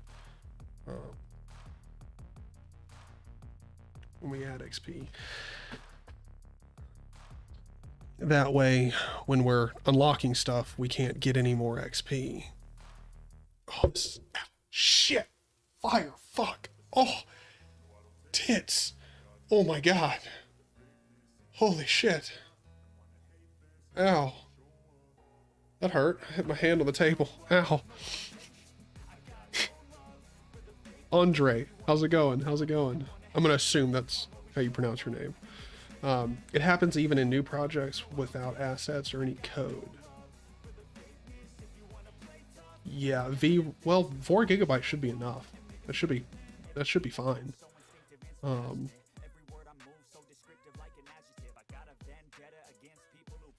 hour, I get a VRAM error of some sort. Huh. What card do you have, if you don't mind me asking? Because it might be something to do with your specific card. Because it's extremely plausible that if you acquired your product from cheap sources, there is quite a possibility that it's actually not the graphics card that you think it is. NVIDIA GTX 1650 Super. Okay, that's already a budget card. So I'm going to ask a pretty regular question. Did you get it at a retardedly low price? Like, super low price? Because I've heard a lot of people recently having many issues with VRAM and related things when they bought super cheap cards. Like, super cheap. No, it's from a trusted source. Okay. That's totally different then. Because, like, I know a lot of people have, like, ordered cards that are just, like, the deal on them is just too good to be true. And it is too good to be true. They're completely different cards, but with, like, modified firmware and blobs on it. So, gotcha. Yeah, then it's probably not the card. That's weird. If you want to, like, I would only say if you want to, you could reach out to Unreal about it, or more aptly Epic. Their support is really good, like really good. It might take a little bit of time to get a response back, but I highly recommend like just sending a support ticket. If you don't know how to do that, like it's pretty simple. Like just search support ticket in Unreal. You'll find out how to do it, and you can contact Epic and let them know like what the issue is, like describe it really well. I'd say probably spend like a good 20 to 30 minutes writing up an exact like issue, how to replicate it, on at least on your system, like how to replicate it, which should be easy for you. Like, you know, just open the fucking editor and let it run for a while, but let them know, because they definitely will try and fix it. Like, definitely. It's probably like like that sounds like a very specific card issue. I have no idea. I literally have not heard that from anybody else that's using Unreal. But I also don't know anyone that's using Unreal on a 1650 Super. Not that that's like a bad card or anything. I don't know anybody that has that card. Most of my friends have like a 2000 series, 3000 series, or AMD cards, which you would think AMD would have more of an issue. Hold on, since we're just talking, let me switch over to the intermission. You would think that like people who are using AMD cards, because AMD drivers are known to be much worse, would actually notice like more problems because the drivers just typically aren't as good. But no, like as far as I can tell, Unreal Engine has many more issues on NVIDIA cards, which is very well, it has many more issues on mid to low tier NVIDIA cards, because a lot of the like really nice features of Unreal are targeting the extremely high-end NVIDIA cards, which is cool but also not cool at the same time, because like NVIDIA's like product stack right now I hate. Like it's terrible, it's so bad. Like you have the same family of graphics cards where they not only scale in performance but also features on the consumer side, which is idiotic. Like that is so dumb. Like it's not really, it's one of those things where I know AMD, if they're not already doing it, is going to do it, but it's really annoying. Like your product stack should just be where like I can go on to it and I know that like it scales upwards in performance, not scales up in also classes of what it has in features. Like, that's so dumb. That's insane. Like what? I'm new here. Do you mind telling me what the game you're working on? Yeah, no problem. Let me switch back over to the desktop view. We're just working on if you guys, I actually, you know what? I'll go ahead and load it up in Steam. I need to take a 5-minute break anyway. Why not? So the inspiration for this little project comes from Vampire Survivors. If you guys haven't played this game, it's $3 on Steam and it's fucking awesome. I highly recommend doing it. If I ever get this project to the point, by the way, I've been making games for a long time. I've done it semi-professionally at different points. Oddly enough, in my teenage years, I was doing it semi-professionally, like freelancing and contracting. But at the same time, when it comes to games, I've never published any of the projects that I've ever worked on. They always just get deleted or forgotten about. Like I don't even have project files for, I've probably done like 15 different games over the course of like my lifetime, like getting very close to like a demo. I've done plenty of demos, but like normally when I get to the place where it's a minimum viable product, an MVP, if you don't know what that is, like in game development, like a lot of the times you'll make a game for the sole purpose of being a minimum viable product. It's something that you can, it's not a finished game at all, but it has all of the underlying systems and all of that put in there, and essentially all it needs is polish, optimizing, all that stuff. I've hit in there multiple times with my projects, but I've never published one or anything like that. But this game is $3 on Steam. It's fantastic. If I do end up selling this project on Steam, it'll probably be for like $2 or $3. Like I'll probably just do it for $2. But this game is super fun here. You just like you've got a whole bunch of different characters that you can pick from. Let's go with Poe because I like garlic. And they all have different like weapons and effects. And it's a timed survival, so you can survive up till, get out of here, bitch. Let's see, and you essentially just level up, try not to die, and you get different weapons as time goes on, and it will get very hectic. Base damage up by 5%. Right here. Lightning range strikes at random enemies. So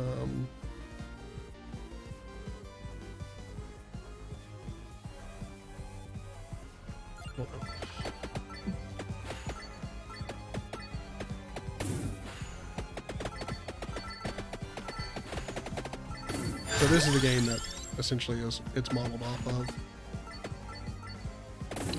I absolutely love this game. Super addicting. Like this is literally worse than crack. It's so addicting. But yeah, this is kind of the inspiration for it. You'll see a lot of similarities between this and what I'm making. no secondaries.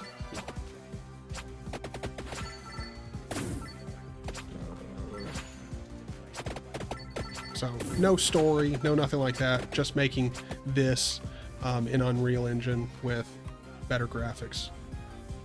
That's really it. Come on, can I get this closed window? Yeah. That's kind of what we're doing. Yeah, so we're gonna create it with mega scans. We're gonna use mega scans for the enemies, which that one's gonna be different because as soon as we hit that part of this game development here, things are gonna get really, really fucking complex. And I mean, really, like if this here is already complex, it ain't nothing until we get our enemies in. Because I've been watching, let me load up my browser, or I guess I should say load up a new tab in my browser. Let me save this to my watch later, just in case I want to get that later. Because this is how I got my nice custom chat in the intermission screen. But let's go up here and oh yeah, that's right. Hold on, I don't need to go to a different web page. I need to go to my history, and don't judge too much based off of my history. Dude, I watch Wendigoon. If you haven't seen his channel, he's a fucking legend, and he looks so much like my best friend. Like they look too close together. I could put them in the same room together, and I'd forget who was who. Like my best friend looks so much like this dude. It's insane. They're definitely different people, but God, they could be doppelgangers. Where is what I was looking for? Good Lord, I've been watching such shit. Here we go. The Matrix Awakens. So I watched. If you're learning the code, I can almost guarantee this video that you're here. taking the long. Fuck off advertisement. Fuck off. All right. I watched this. Was this the Creating Characters Tech Talk? I think this was what I watched. Yes. Okay. Yeah. So I watched this to figure out how they did the. Let me see if I can find the. Come on. I want to find. There's a little section in here where they show off. Here it is. So right here. So you'll see what they're doing. They're going to go in here and show the mesh, like what's going on. So essentially for all of our characters, the characters or the enemies nearest to the player character, we'll do probably like 25 of them, maybe. We'll probably just do 20 because we're going to have a shitload of projectiles going off all over the screen, which are all Niagara, like particle system effects. And so we're gonna have a shitload of that going on. So we have to kind of be careful and keep in mind optimization. But what we're gonna have to do is for all of our enemies, we're gonna have to do essentially the same process that was used to make the Matrix Awakens here. Which if you haven't seen this, there's not fucking words for it, man. Like Unreal outdid themselves. Like they literally created the Matrix with their game engine. Like it's insane. But essentially what we're going to do is we're going to have the 20 to 25 of the nearest enemies to the character be regular skeletal animations or skeletal meshes with animations that drive them, not these facial animations. Let's see, where's the walking? Here we go. So we'll have skeletal meshes up close to the character that we'll have just a walking animation going to them.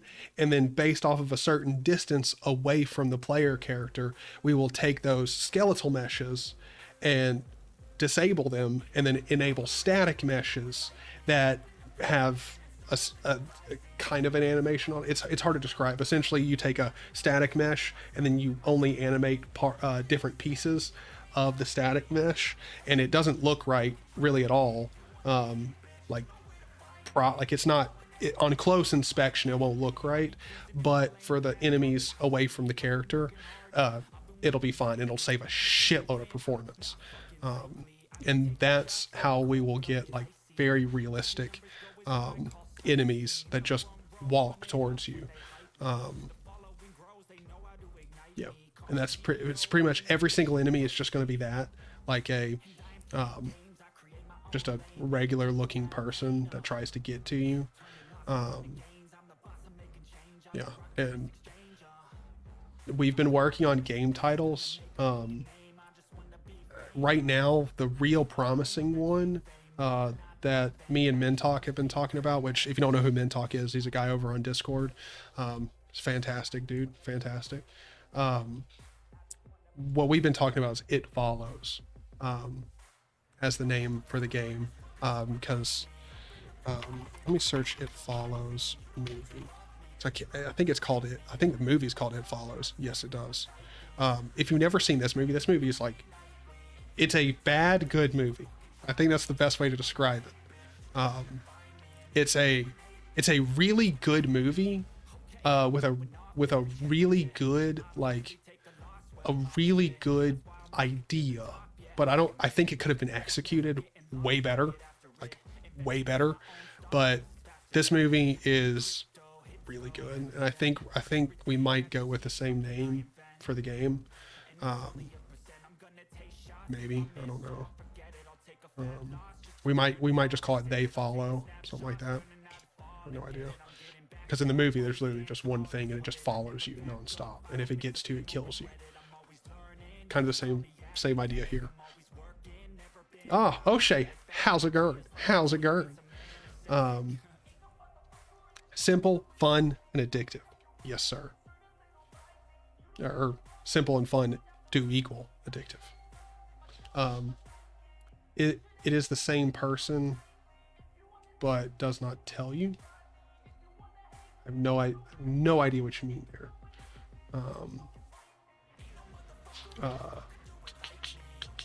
Do you plan on doing it in an above the player TPP camera? No, no. It's, well, yes and no. It is. I mean, it is a top-down perspective, but much closer and angled.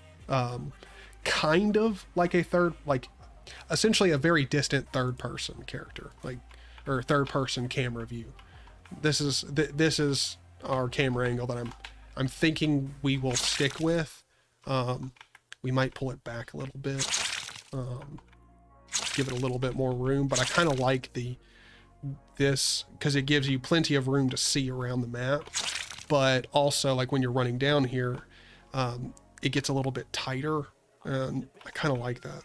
But yeah, so we've got all of our mega scan. All I got to do is, like, when it comes to the map, all I got to do is add in, like, the final touches, and it'll be perfect. It'll be chef's kiss, it'll be beautiful. Because we've got this nice, like ice, Arctic snow aesthetic. We get electric rain. And so if you get electric rain and you don't see it, it fires at random enemies. So it might fire off screen. Let's get all this. Let's get another electric rain. So now, okay, we should have multiple. Yep. Holy shit. Yeah, so we need to fix it so that when we do end up collecting all of the XP around the map, which, by the way, I guess I should say that that is something that happens. Like, after a certain amount of time, or really it's kills. It's based off of kills. So as soon as every time you kill an enemy,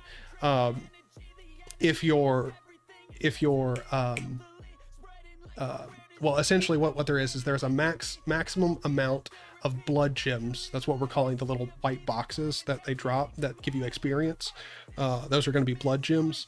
And for each individual blood gem on the map, there's a maximum count of them. And then every time you kill an enemy, it reduces the maximum count down to a certain amount and then stops. And right now, I believe the maximum is like 10 to 20 XP. So you start off with there's 100 max at default, so you won't pick up anything around the map. You have to manually pick up your XP. And then after the game's gone on for a little while. Then as soon as there's a certain amount of blood gems on the map that you haven't picked up, they'll all fly towards you and you'll gain the XP. For one, it's a cool effect, and two, it saves a fuckload on performance. So kind of necessary there.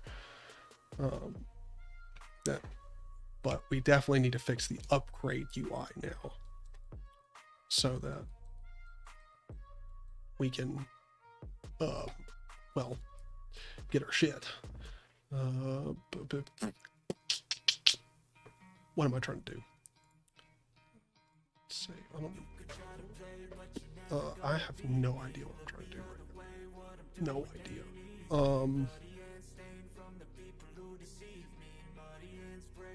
Wait, hold on. I want to think further. Base arrow. Okay, cool. Yeah, so we don't change our weapon damage at all when it comes to the base arrows. I don't know why I didn't remember that, or why I just randomly thought about it and was like, it's like, oh no, I probably didn't do that right. Okay. So based off of our weapon level. Oh wait, I didn't even notice that. But yeah, our text should have changed for our weapon level. Hold on. So let's get Electric Rain and then see what the text looks like the next time we want to upgrade. I wasn't even paying attention to that.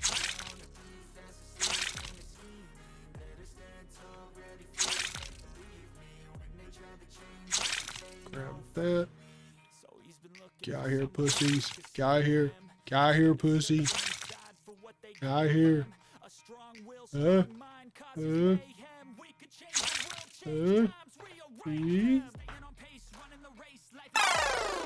All right, so we get, oh no, of course now we don't get it. Okay, come on, let's get Electric Rain. Oh, we got the arrow upgrade.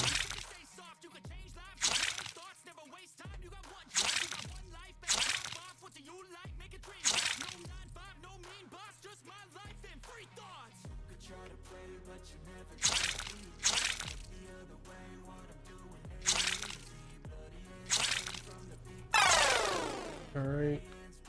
God damn it. Give me Electric Rain, you sloot.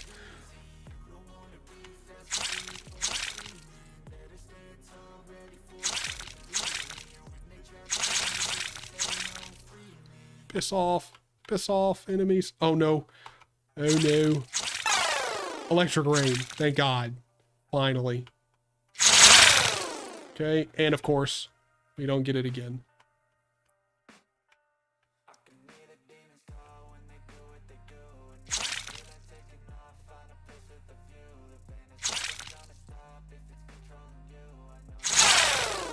Electric Rain. Oh shit, I didn't even read it. What the? I swear. Oh. Okay. Come on. We just need a little bit more. Just a little bit more. Oh my God. No. Piss off. Fuck you, boys. Fuck you. Fuck you. Ah. Electric Rain.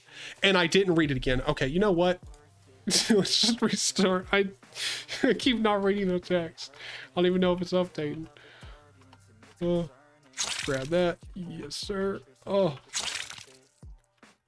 I'm sorry. I saw your chat, but I'm not reading it. Not yet. I'll read it when I actually read this. You know, I'll read it after I do my job of reading this. Let's do this. Come on. Come on. Give me the level up. Give me the level up. Give me the level up. Give me the level up. Come on. Fuck me. And we don't get it again. Fireball. Okay. Okay.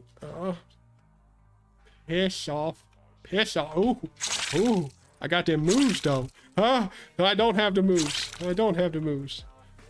My bitch ass be dead right now. I actually had this set up. What the fireball? Fine.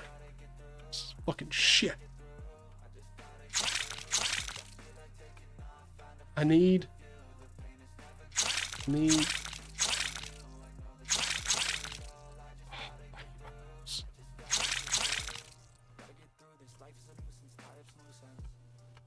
E. No, no. Ooh, ooh.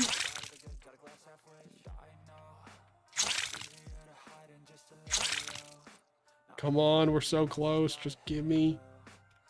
Come on, y'all follow me down here. Yeah, bitches. Electric rain randomly fires at enemies. All right.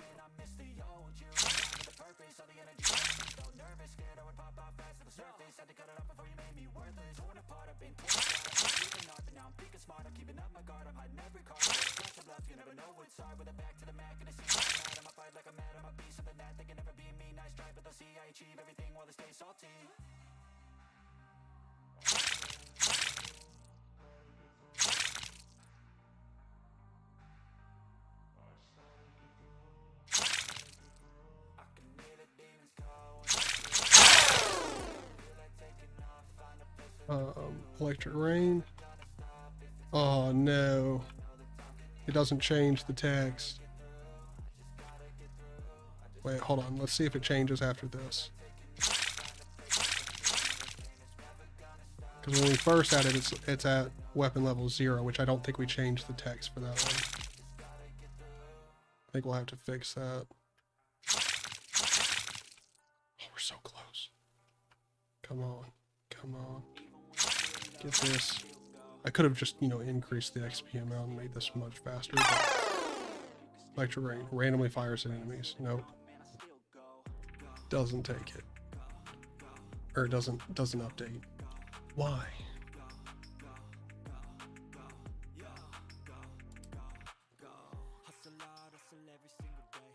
Get top text.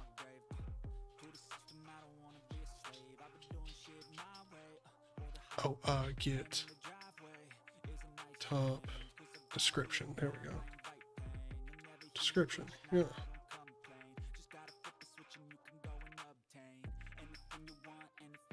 See when we upgrade our weapon here.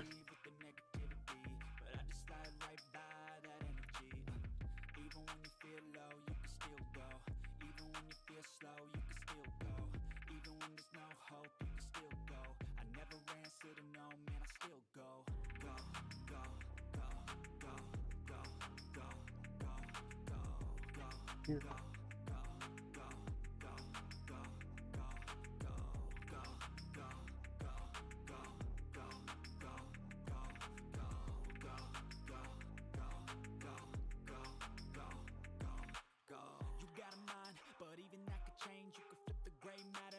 There we go. Yeah, because at level 0, we want to set the description equal to that.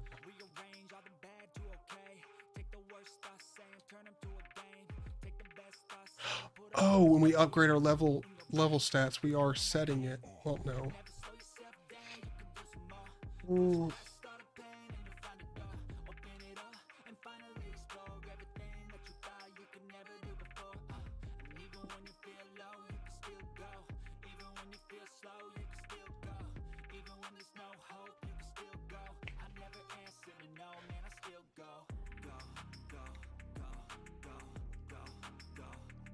I have no idea.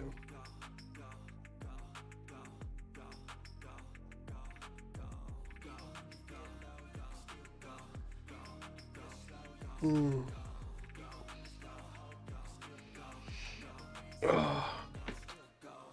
yeah. Wait, hold on. Kind of like the magnet power-up would be nice for grinding, like having it with a timer. I mentioned a magnet power-up plus a rain of projectiles falling on top of enemies. Yep. But instead of having it be like a power-up or something that you get, I think it should just be there by default. Like, it's not something you unlock. It's just as you level up, you'll get closer and closer to having the effect happen a lot. Like, the 48 streaming marathon continues. Dude, I do stream it quite a lot. I actually got DT since you've now popped in here. Let me show you the intermission screen that I got going. We got this work. I worked on this for a little bit, you know, so I can take you guys into the penthouse with me, show you off.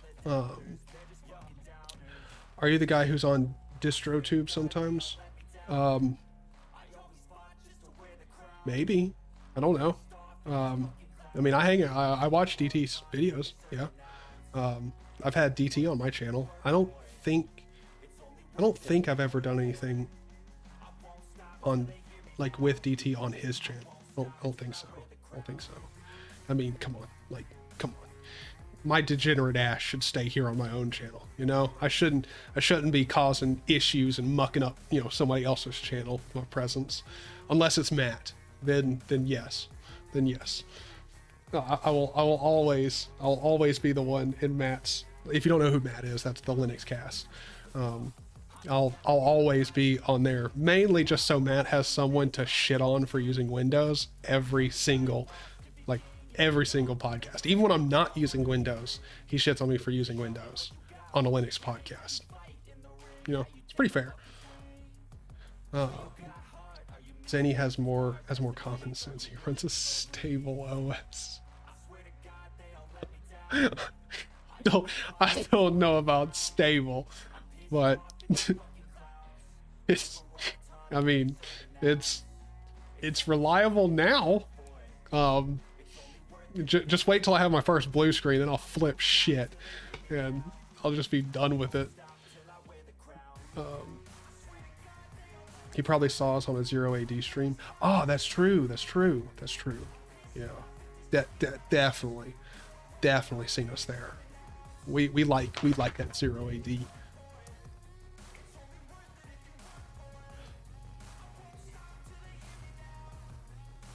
About your budget ergonomic keyboard recommendations, would you mind sharing? You're talking to someone who's got an ErgoDox Easy. His definition of budget could be very much different than yours. Very much. I mean, I could go we have an extra ergonomic keyboard that my mom swears by. I wouldn't recommend it ever, but she swears by it. She loves it.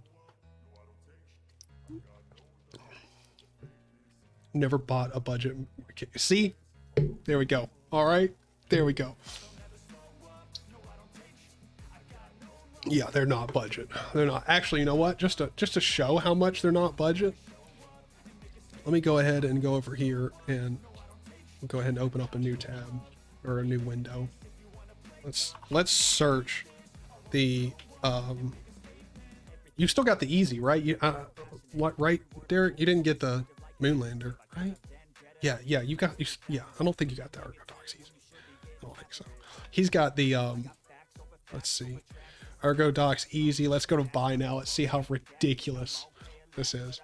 Okay, just in case you can't see that dollar amount, let me just zoom in there. $354. Let me just go over. $354. That's how much his keyboard costs. It's a nice keyboard. It really is, but it's expensive as shit. The keyboard I use is not ergonomic at all. It's a nice keyboard. I use the K65 Mini. K65 Mini from Corsair. Yep. This is what I use. Yes. Yeah, it's a small form factor, not ergonomic at all. But it's really nice. I really like it. But yeah, it's definitely not ergonomic. That's for damn sure.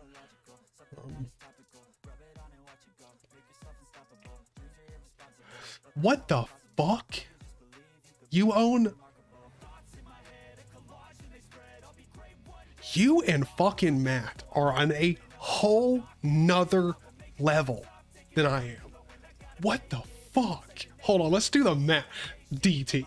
Come on, brother. Let's do the math here for a second on how much you spent on just 3 fucking keyboards. Hold on. What the fuck? So the Moonlander. All right, so we already know the ErgoDox Easy is $355. Let's see. Buy now. The Moonlander is, I don't give a shit on it. $365. That is, we are at $700 now. Let's go check the plank. I know it's not cheap. Holy shit. Holy plank easy. All right, let's see. Buy now. Go down here. Let's see. 250. Dog. 3 keyboards. That's over $1,000. Especially when you factor in tax. What the shite? That is wild. Wild. God.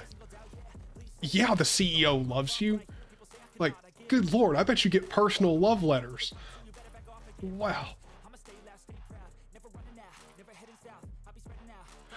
Yeah, you're not, sadly, distant. They don't make cheap split keyboards. They really don't. Trust me, I spent a lot of time looking for them. They just don't. The only option that I've ever seen that can come close to calling it budget is if you got one of the one-handed keyboards, but they make some of these right here that are completely programmable, and so personally I think it's a stupid thing to do, but you could get 2 of these for less than $200 and then program it and use it like that. I won't promise that you'll enjoy the experience. Most likely you probably won't. There's a reason I haven't tried it. Like, it's a little bit much, definitely. But if you want a budget split keyboard route, this is probably your only avenue. And you could get, the reds are $10, like, or no, what, like $5 cheaper? Wait, 46 key. Okay. So, yeah, that's a tough one. I think I'd probably go with that one. I don't know. I really don't know. And these are also Gatoron switches. They're not even true Cherry MX, but Gatorons are fine. I like Gatorons. They're fine. They sent you a Christmas card. Of course they did. Of course they did. Dog, I've bought cars for how much you've spent on keyboards. I've bought a car for $1,000, and like, that's wild. That's so much in keyboards. It costs more than $1,200. Jesus Christ. I mean, actually, I did the math on how much Matt spent on keyboards last year, which was, like $1,200 to $1,500, like somewhere in there. And that's the same amount that I spend on smoking. Like, my smoking habit is just as expensive as some people's keyboards habit. Like, that's wild. I heard we were talking money. Of course, that attracted Dylan. Of course. He's like, as soon as money comes up, let's do it. But Dylan, I hope you're doing good. I just realized that green screen. I thought that YouTube. Yeah, man. I mean, YouTube put me in the penthouse, bro. It's nice. It's nice. I fucking wish. I wish. That'd be great. But yeah, no. We just messing around with the green screen, having fun. I honestly whipped up that intermission screen surprisingly fast. I thought it would take me much longer, but no. I did it in Git. Wait, hold on. I think I still have still got the project file open. Like, super simple. It actually took me like no time to get it in there. The more difficult part was actually getting the chat in there, and the chat still, I need to go back in and redo the custom CSS for it, which, yes, I'm doing that for the chat window for YouTube. There's a site that you can go to that I found based off of a YouTube tutorial, where you can do it. It's pretty neato. Hold on, it's just because DT's in here, so I know at least one person who runs a YouTube channel is in here. Let me go and find this. I'll find the video. I think I put it in my watch later. Yes, I did. Let me just open this up. Control C. I'll post this in here, just in case you want it, DT. There you go.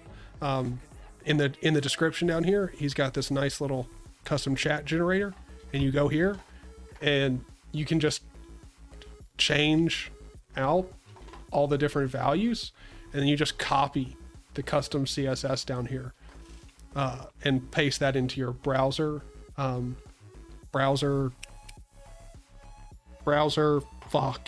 source. There we go. Browser source.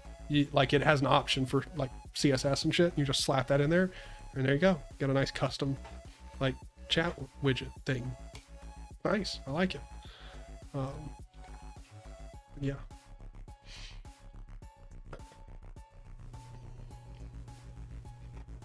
You can't write off smoking for business. Dude, that is dirty. That is dirt. Wait, hold on. Like, let's be real. Those are tax write-offs. That is fucked up. I'm just now, this is just now hitting me. That is a tax write-off. Holy shit. This is lit. It is awesome. You don't have to pay tax. That's fucking awesome. That's smart too. I didn't even think about that. Like, I need to start doing that. Like, I mean, really, that's a bad thing to just openly be like, I need to start doing that. I need to start claiming tax write-offs for everything that I buy that's computer related, because I run a YouTube channel. But also at the same time, like, I mean, fuck it, you know? Why not? Like, duh, it's there for a reason. Man, now I want to quit smoking just because it's not a tax write-off, not because I need to quit smoking. Like, I'm just like, oh, well, need to move that habit over into something that, like, you know, actually like counts as a tax write-off. That's the way to go. I know people who have spent $1,000+ on one board. Yeah, I know. Like, I don't know personally anybody, but I've definitely seen the people who have spent like $2,000 on a single hyper custom keyboard. Like, I'm like, at that point, I'm like, I don't understand it. Like, that's ridiculous.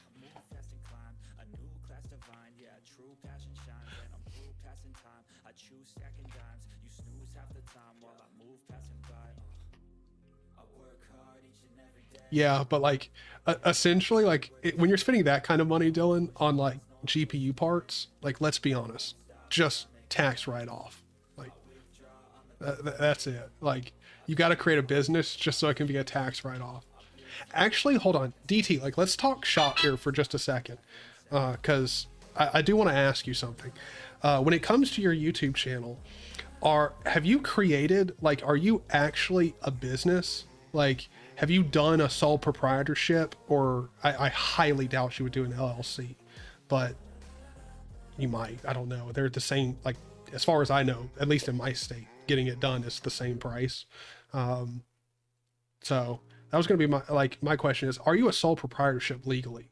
Like, have you done anything legally, like tax wise, to create a business?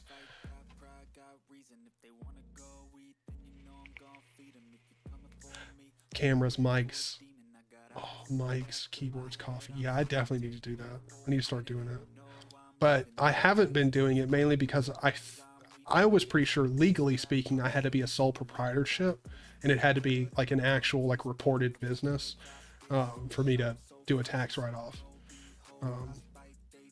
You can install OBS Linux browser bin for a similar chat thingy. Oh, okay. I have not heard of that. I need to check that out. Well, I mean, I'm not on Arch right now anyway, so I really don't need to pull it down. But you theme a CSS file for importing YouTube chat. Ah, gotcha. Yeah, it's essentially the same thing. Yeah. Dude, I fucking wish it was 21 till I had to start paying taxes. Fuck me, that would give me a big head start.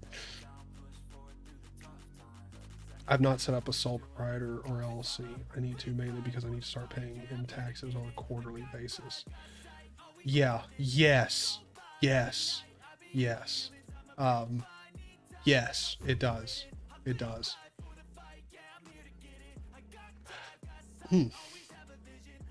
Yeah. Because, yeah, I definitely need to start doing that too. I need to get that started where this is a sole proprietorship. Just in case anyone's like, I don't know what a sole proprietorship is, like, let me just Google it and I'll show you. A sole proprietor is someone who owns an unincorporated business by himself or herself. However, if you are the sole member of a domestic limited liability company, an LLC, you are not the sole proprietor if you elect to treat the LLC as a corporation. There we go. There's the technical definition. Really, all it is sole proprietorship is when you start a business and it's just you. Like that's it. Like you don't have any employees. You will not have any employees. All that stuff. It's just you. Technically speaking, with a sole proprietorship, I believe you can hire employees, but gets a little wonky if you do that. It's like a sole proprietorship is not meant for that. It's meant for individual entrepreneurship or proprietorship. That's what it is. But, yeah, I need to do that. Actually, I had an interesting topic to talk about since we've got everybody in here. Two things. First thing is, do you really like Godot? Like, if you were going to make a game, let's assume that you are going to make a game. Would you choose Godot over the other two engines? And then the second reason would be why? Why would you choose it over the other two engines? Because there's mainly only three engines. Like, if we're being honest, there's others, but they might as well not even exist. There's only three. There's Godot, Unreal, and Unity. Which one? Like, if you're gonna pick Godot, like, why do you like it? And then two, like, why do you choose it? Because I was having a conversation yesterday with someone about Godot during the live stream, and I'm just gonna assume that most of you guys haven't listened to it. Unreal, Unity all the way. Okay. I really want, before I start talking, I want to get an answer from everyone, like, at least who wants to answer, because I had an interesting conversation about Godot yesterday, and really, in all honesty, I said something in the stream that I'm going to stick by here, but I just want to see if I get any answers that are contradictory. Which one is false? There we go. DT, that was the answer I was expecting, because that's actually what I talked about yesterday, is like, everyone who really likes Godot and who tells other people if they're going to make a game that they should pick Godot, don't use Godot, like, especially professionally, but they don't use it. Like they don't actually try to ship a product or at least work on a game project for a significant period of time in the engine. Like, they don't use it. Like, they might have popped in it and messed around for 30 minutes, but they don't actually use it. And it can be both, or it can just be or the only reason they champion it is because of its license, which to me I find very ridiculous, only because, like, with other, like, licenses that kind of, like, lock down what you can do with something, like, Unity's and Unreal's licenses are not that way. Like, they're extremely open, but they're just not completely free, which makes sense too, because trust me, if Godot was Unreal, like, it'd be a paid for product. Like, it would be. There's no way, there's literally no way it'd be free. Like, this engine being, well, actually I take that back, they're all free. All three of them are free. They don't cost you anything. Even if you make a game in it, they don't cost you anything. And also the source code behind it is, like, who the fuck cares? Like, most of the time, like, when it comes to licensing, like with engines, what I find ridiculous is a lot of people that want the engine to be open source don't even have a reason to argue that. Like there's no reason for the back end of Unreal or Unity to be open. Like, source code wise, which actually they are, in Unreal at least. The source code for Unreal, it is open source. So you can grab the source code for Unreal. Common misconception that people think about Unreal is that it's closed source. It's actually not. Literally all you need is an Epic Games account, which we can get into why you need that to get the engine source code. It actually makes sense, but other than just like we want your information, like there's actually a reason why. But anyway, like you need an Epic Games account, and then you can just pull down the source code. I don't believe Unity is completely closed source. Like you can't get it, but Unreal provides it freely. All you need is a GitHub account, and well, actually, I don't even. Yeah, no, they still do require the GitHub account. Yes, they do. But yeah. Of course, you're an FSF member. Of course. I mean, I would expect nothing less. You have to support. I mean, I don't like the FSF, but like, hey, we all have different opinions. Okay. I'm planning on starting using CryEngine for some simulation things. Is CryEngine like really still competitive? Like, as far as I know, like Unreal has destroyed CryEngine, and well, I guess not. Yeah, no, in simulation, I would assume CryEngine's probably still better because they have a lot of like CryEngine. If you've ever messed with CryEngine, like their physics simulation is unreal there. Like it is insane how much stuff you can do. I think you can't get Unity source code. Wait, I think you can't get 450, 4050.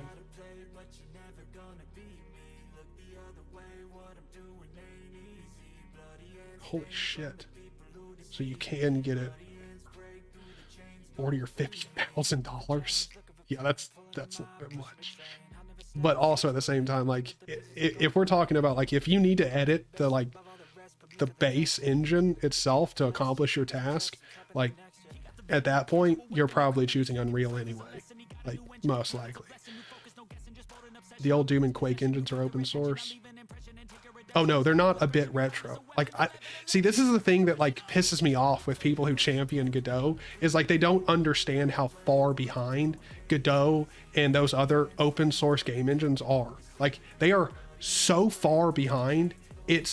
They're not even in the same, like they're, if we're on Earth now, then Unreal is on Mars and Godot is buried 100 feet below the ground. Like it is so irrelevant to a game developer.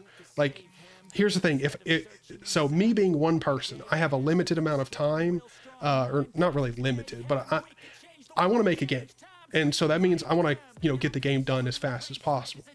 Using Godot, getting the game done is not impossible, but it's so much more difficult than it is in any other engine like Unity or Unreal that it's not even a comparison.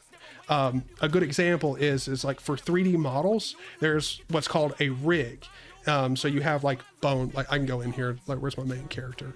So if I go into my main character here, which by the way, this model here, if I was to import this in Godot, it would cripple it. Like the entire engine would just fucking die. It would have a seizure. It couldn't load up this. Like there's no way. There's literally no way, especially with the hair.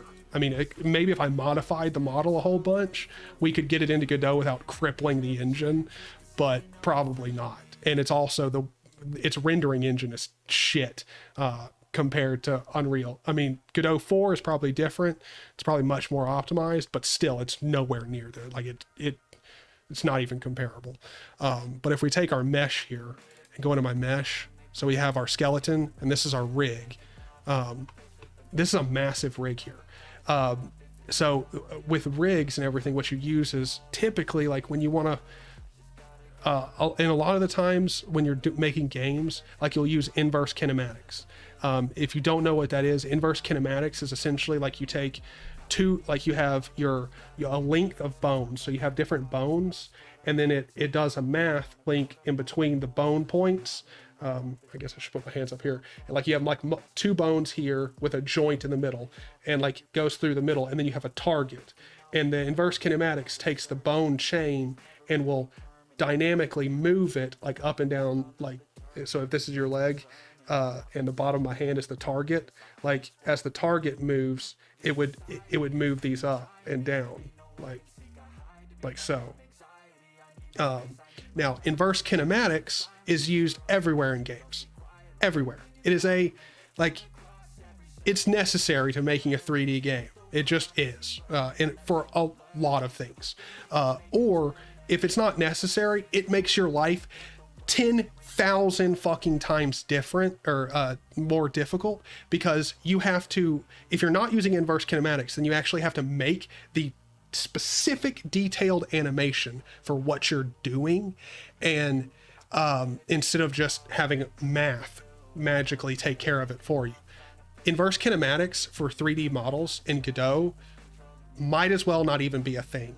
It is so unbelievably shit. It's terrible. It's so bad. It's so bad. Terrible. And it's just like, that's just Godot. Like, I don't, most people that champion don't actually make games enough to know about how to, like, how difficult using Godot would be in different projects. And like the argument always comes back to, well, when it comes to Godot, like if you want to make a 2D game, sure, Godot's a great choice.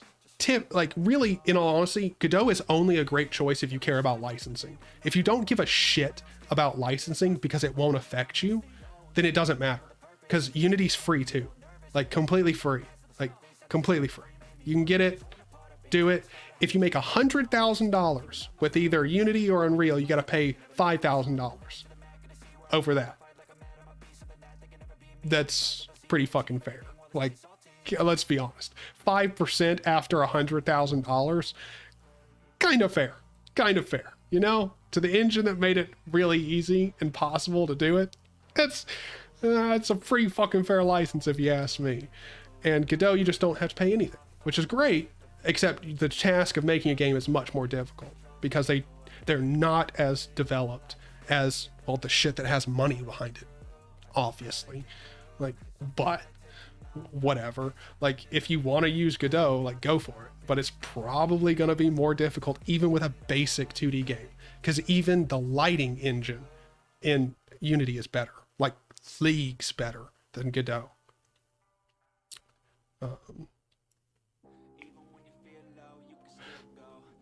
Yeah, they are just better. Yeah.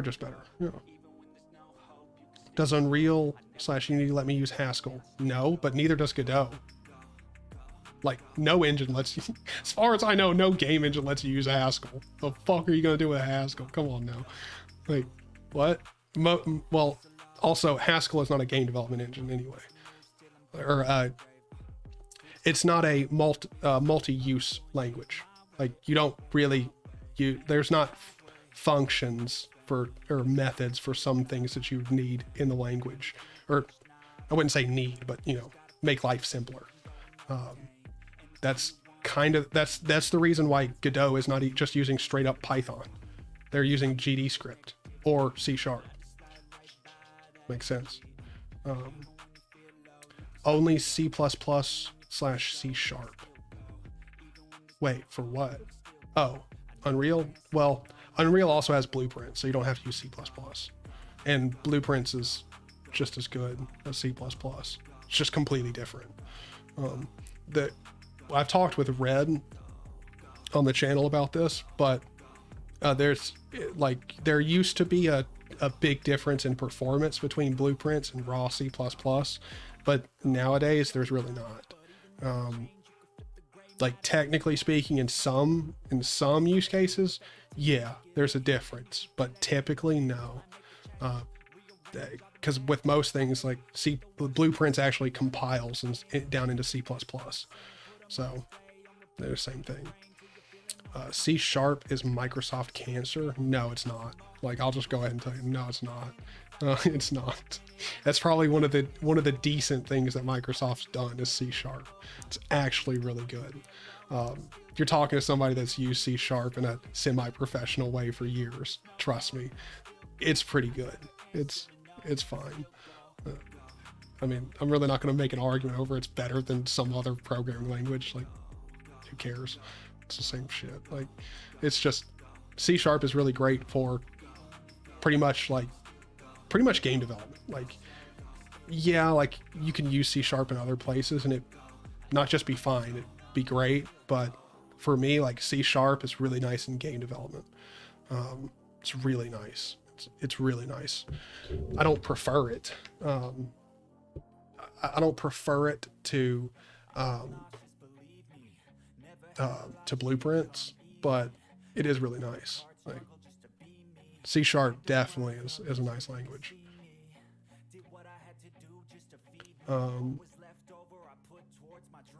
Yeah. Yeah, but what about multiplayer? What do you mean? What about multiplayer? What do you mean? In VS Code. Wait, what? What about VS Code? VS Code is fine. Like, VS Code is fine.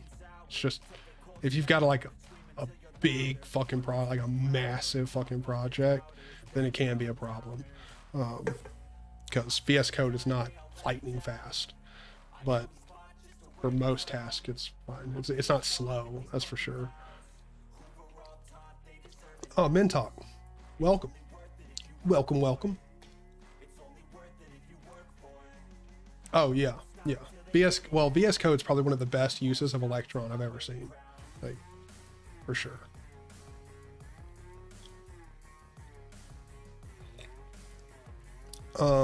You can't easily do multiplayer in Unreal with Blueprints unless you buy a $500 extension. I don't know about that. In what way? Like, a lot of the multiplayer networking functionality is available in Blueprints, at least as far as I know.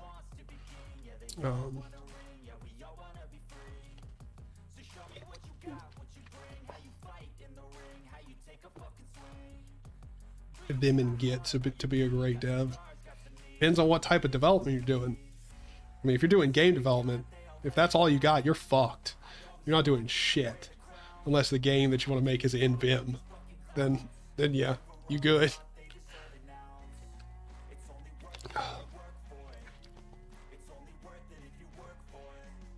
I have no idea what we were doing.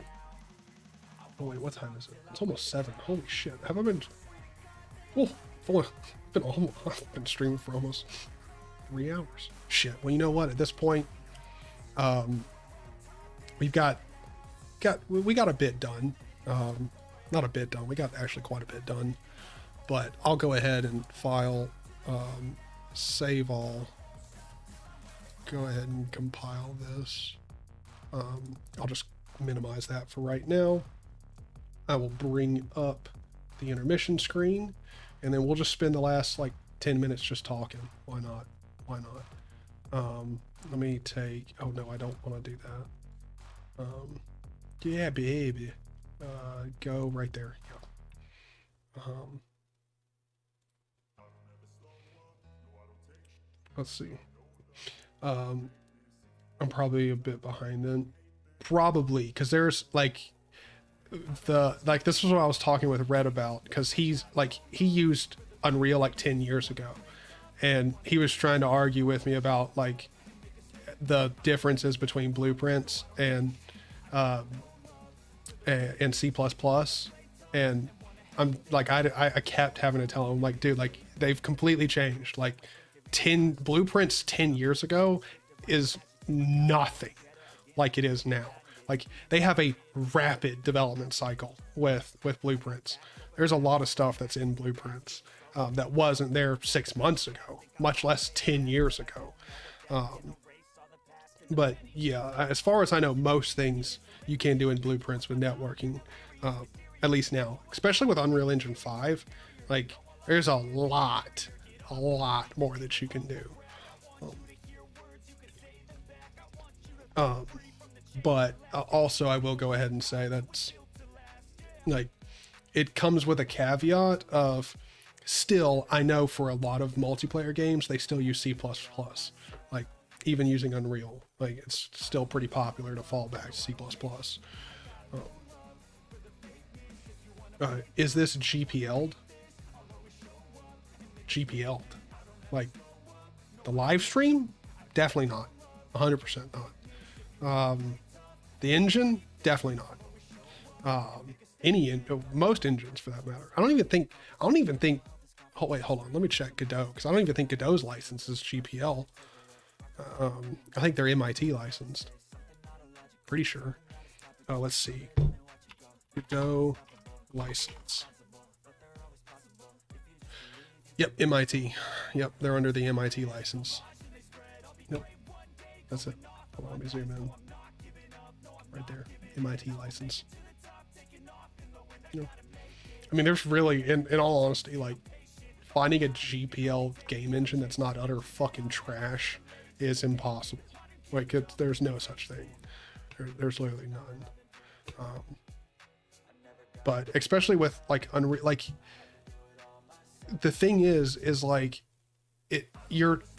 when it comes to like recommending stuff like Godot or anything, you're recommending something that is like, let's just say 200 people's side passion. Like, it's not even a side hobby. Like, it's just something that they're like passionate about, and like when they have time they work on it and improve it.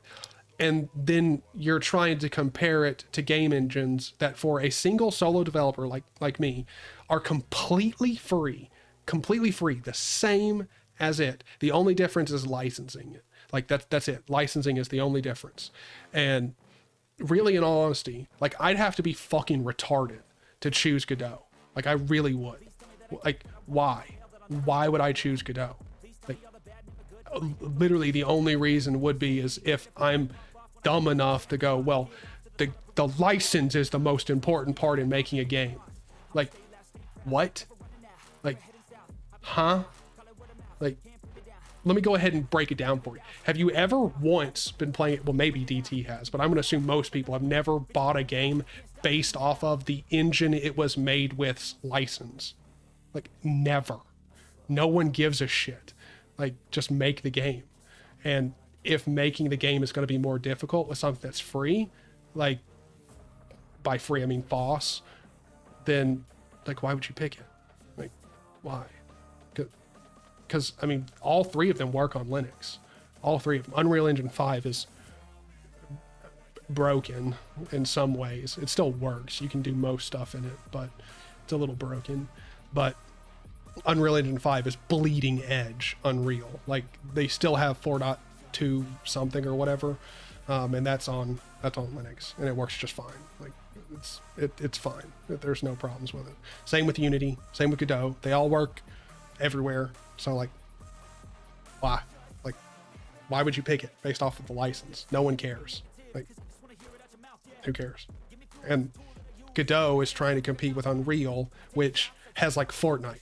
Like, Fortnite made them so much money. Like, they have unlimited amounts of money to put towards development. Like, I was talking about this yesterday. Like, I don't even think people understand how much fucking money Fortnite made on Epic. So much. So much.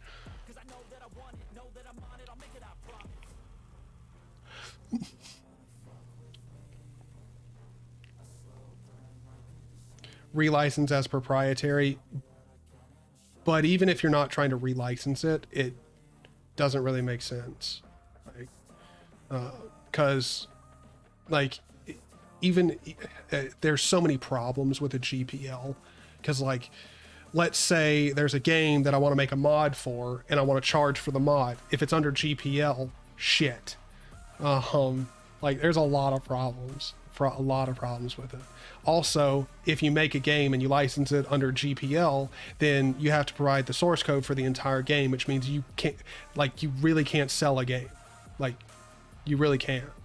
And trust me, when it comes to games, everybody will pirate it. If they're given an easy and legal opportunity to pirate the game, they definitely will. 100%. And I'm sorry, but when it comes to game development, most of the times games take years of people's lives to make, like full time to make, and working unpaid for like 4 to 5 years and hoping for donations is not only a bad business move, like that's terrible for you personally. Because if we look at the track record of Linux and Linux distros and how much donations like Linux or FOSS projects get, yeah, you're probably not going to make any money. Like it just doesn't make any sense. Like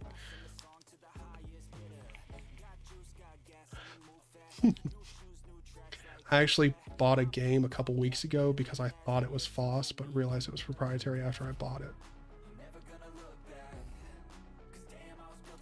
Yeah, no. O'Shea, Game Guru is one of the worst game engines out there. Like, I do want you to know that. That is one of the worst. Oh, hold on. Huh?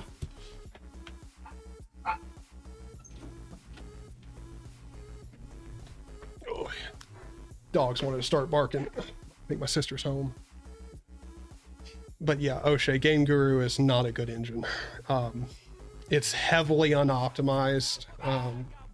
It's really just a good engine for children to get started making games. Like, yes, like the predecessor to Game Guru, FPS Creator, is where I got started. Like that's where I got started. Like that's really what Game Guru is for. Watch my mouth. Yeah. But I'm being honest. Like it's made for children. It's made for children to make games. Like that's really what it is. It's not a great engine. Like if you look up games on Steam or whatever that are Game Guru games, I have found one Game Guru game that I was impressed by. All the rest are they're just fun side projects that are like, like they're fun to play, but they don't have anything special. The gameplay is not special. The models are bad. The lighting is typically terrible, because Game Guru's lighting engine's not great. It's very basic, but yeah, I mean, you get the basics of everything. Like that's what Game Guru's for. And it does great. Yeah, DT. But in all honesty, like when it comes to games, like when it comes to free and open source games, I'm more impressed that they exist and are good. Like the fact that there even is FOSS games that are good and like maintained, like Zero AD, is mind blowing. Like it's insane. Like that's crazy. It's just built different. Well, really, in all honesty, like when we're talking about free and open source game engines, like, oh fuck yeah, like Unreal is cut from a different cloth for sure. Fortnite made them $9 billion. Holy shit! I didn't even know if it was just in 1 year. $9 billion in just 2018 to 2019. Shit. Yeah. Well, their numbers have probably dropped, but they're still bringing in B's. I guarantee you last year they made at least $2 billion off Fortnite. At least. I'm gonna just unsub. You're not my friend no more. No, O'Shea. Come back, man. Don't do it. Going to be cool. UE5 will support Apple Metal 3. I may have a use for my Mac Studio. Has a low power simulation build server. That's actually really cool. I would love it if you did like videos or showed off how that's working. Xenotic is the GOAT. FOSS games. That's true. Who needs money? I'd be careful, man. Like, I'd soak up all your Patreon money. That's for sure. Like, that's for sure. I mean, if you don't need it, you can just, like, I need it. Like, I need money. Like, 100%. Just ask my mom. She can tell you. It's like, she'll walk in here openly and just be like, yeah, he's broke as fuck. And then just walk out. Like, yeah, I'll take it. Like, I think we all need money, man. I'm pretty sure you wouldn't mind a few extra patrons. Like, you know, I think everyone likes money. And seriously, like, oh, my sister just texted me. Hold on, let me just see if I can show off this text. Let me see if I can show this off. Okay. Yeah, put this up here. Come on. She said, "Are you ready in about 10 minutes? I'm here, bitch." That's my sister. I'm here, bitch. All right. Well, then I'll tell her. Wrapping up. Wrapping it up. Be out in a sec.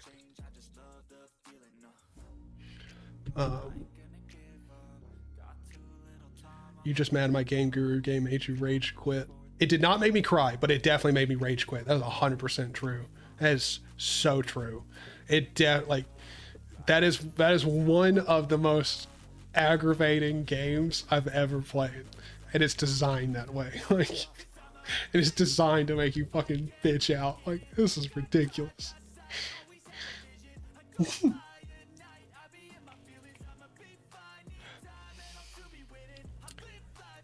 I think we need to start a Kickstarter for creating a new Linux DE written in Haskell. Okay, I'm down, but only in the way of like marketing and creating the actual page. Like, I'll create the page. Like, I could do some marketing work. Like, if we get like funds, like I used to work in, I've worked in marketing, freelance game design, and then, yeah, that's pretty much, well, other than that, it's just been like, you know, like food service jobs and like technical support and shit like that. But, yeah, I'd be down for that. Like, we could definitely market it. Like, that's how I'd be down. But making a Linux DE in Haskell? Fuck no. Hell no. Hell no. Hail to the fucking no. I am not spending 24 hours a day, like, or 12 hours a day of my waking day in Haskell. Nah. I would much rather share a prison cell with Bubba and be his prison bitch. 100%. I think it'd be easier. I mean, probably not on my butt, but it'd definitely be easier on my eyes. It's 100% true. I mean, Bubba probably has better looks than like 5,000 lines of Haskell, for being honest. Matt said, "Oh, Haskell." I fucking love it. I love it. I can write the Minesweeper game. Oh, well, I mean, hey, if you want to cover the bait, well, see, here's the problem, like, with creating a Linux DE, is like, no one wants to agree on how stuff should look. And me and you both, I can go ahead and confidently say that neither one of us are designers. I don't think you'd be upset at me saying that. I don't think either one of us are designers. You have you have a very good skill when it comes, like, with your logo and stuff. Looks fantastic. I love it. But also, that doesn't make either one of us designers. So, yeah, we'd have to find someone to design it. And then also, like, no one's going to agree that it looks great. Like, people are going to fight about whether or not this one looks better. Like, it's going to be terrible. Also, I know for a fact that there's going to be a whole bunch of people that are like, I won't use it just because it's written in Haskell. That's definitely going to be a thing. Like, we're going to see plenty of posts about that. Plenty. But Matt, welcome. I didn't even welcome you to the stream, man. Welcome. I hope you're doing great, man. I'll create an anti-Kickstarter. We need more Windows applications. Yeah. Okay, buddy. Okay. Okay. There's so many applications now, like especially with talking with O'Shea. Like O'Shea has a few applications that he uses that like they just don't have an alternative, like for Linux, or they're like they have alternatives, but the alternatives are more advanced pieces of software, and he just wants a simplistic thing, and they're like super old, and like definitely no one's trying to port it over to Linux, which is very annoying.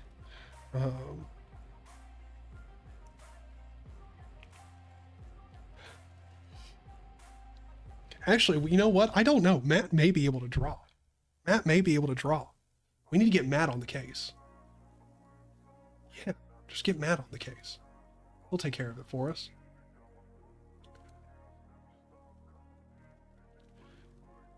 Q-tile vibes. The map, no, we can't do that though. I just thought about that for a second. Instantly, Matt will be like, nope, not touching this project immediately. Just be like, no. Just because this guy, like, Q-tile Matt can't use, if we're going to be honest. Matt doesn't hate it, but Matt can't use it because it doesn't have, like, the ability to have, like, 79 workspaces. I should have went with 69 there, but it's all right. I'll make a DE Soganome plus rat poison. I don't even know what the fuck that would look like. That's wild. That's wild. Q-tile, or Q-tile, Gnome and rat poison together. The fuck would that even look like? Like, I'm trying to think how in the fuck. I don't even know that you could do that. Because there's things about Gnome that just wouldn't even make sense. Because, like, with rat poison, you essentially have, like, mini screens. Like, and those screens hold everything. So, like, where the fuck would your top bar go? Or bottom bar, like, whatever we did. Like, where the fuck would that go? Or just not exist? Just start investing in a WSL. It's the future. Okay, brother. All right. WSL is literally like just no. It's not the future. It's literally taking like it's one of those things where like I just don't understand. I don't understand it, but I do understand it. Like I understand it from a development side, but I don't understand it from like a user side. Like if you're developing and you want to develop for both Windows and Linux, WSL is fucking beautiful. It's fantastic. Because Linux does not have the opposite. Like there's no developing a Windows application in Linux like in an environment that functions the same, if not exactly the same as Windows. So there's not that there. But on the user side, like if you just use Linux and you just use Windows at the same time, like what? Like, because that one doesn't make sense to me, because like every application that's available for Windows has a Linux alternative, like, and vice versa. Or excuse me, every Linux application, no vice versa. I have no idea what the fuck I was saying. Please cut that from the record. It never happened. All right. I didn't say that. What I was saying was that every Linux application has a Windows binary. Like, if we're being honest, they all do. If they don't, then it's not worth a damn. Let's just be honest. Let's be honest. Or it wouldn't make sense. Like, it can't really work. Like, Rofi, I don't think has a Windows alternative, but like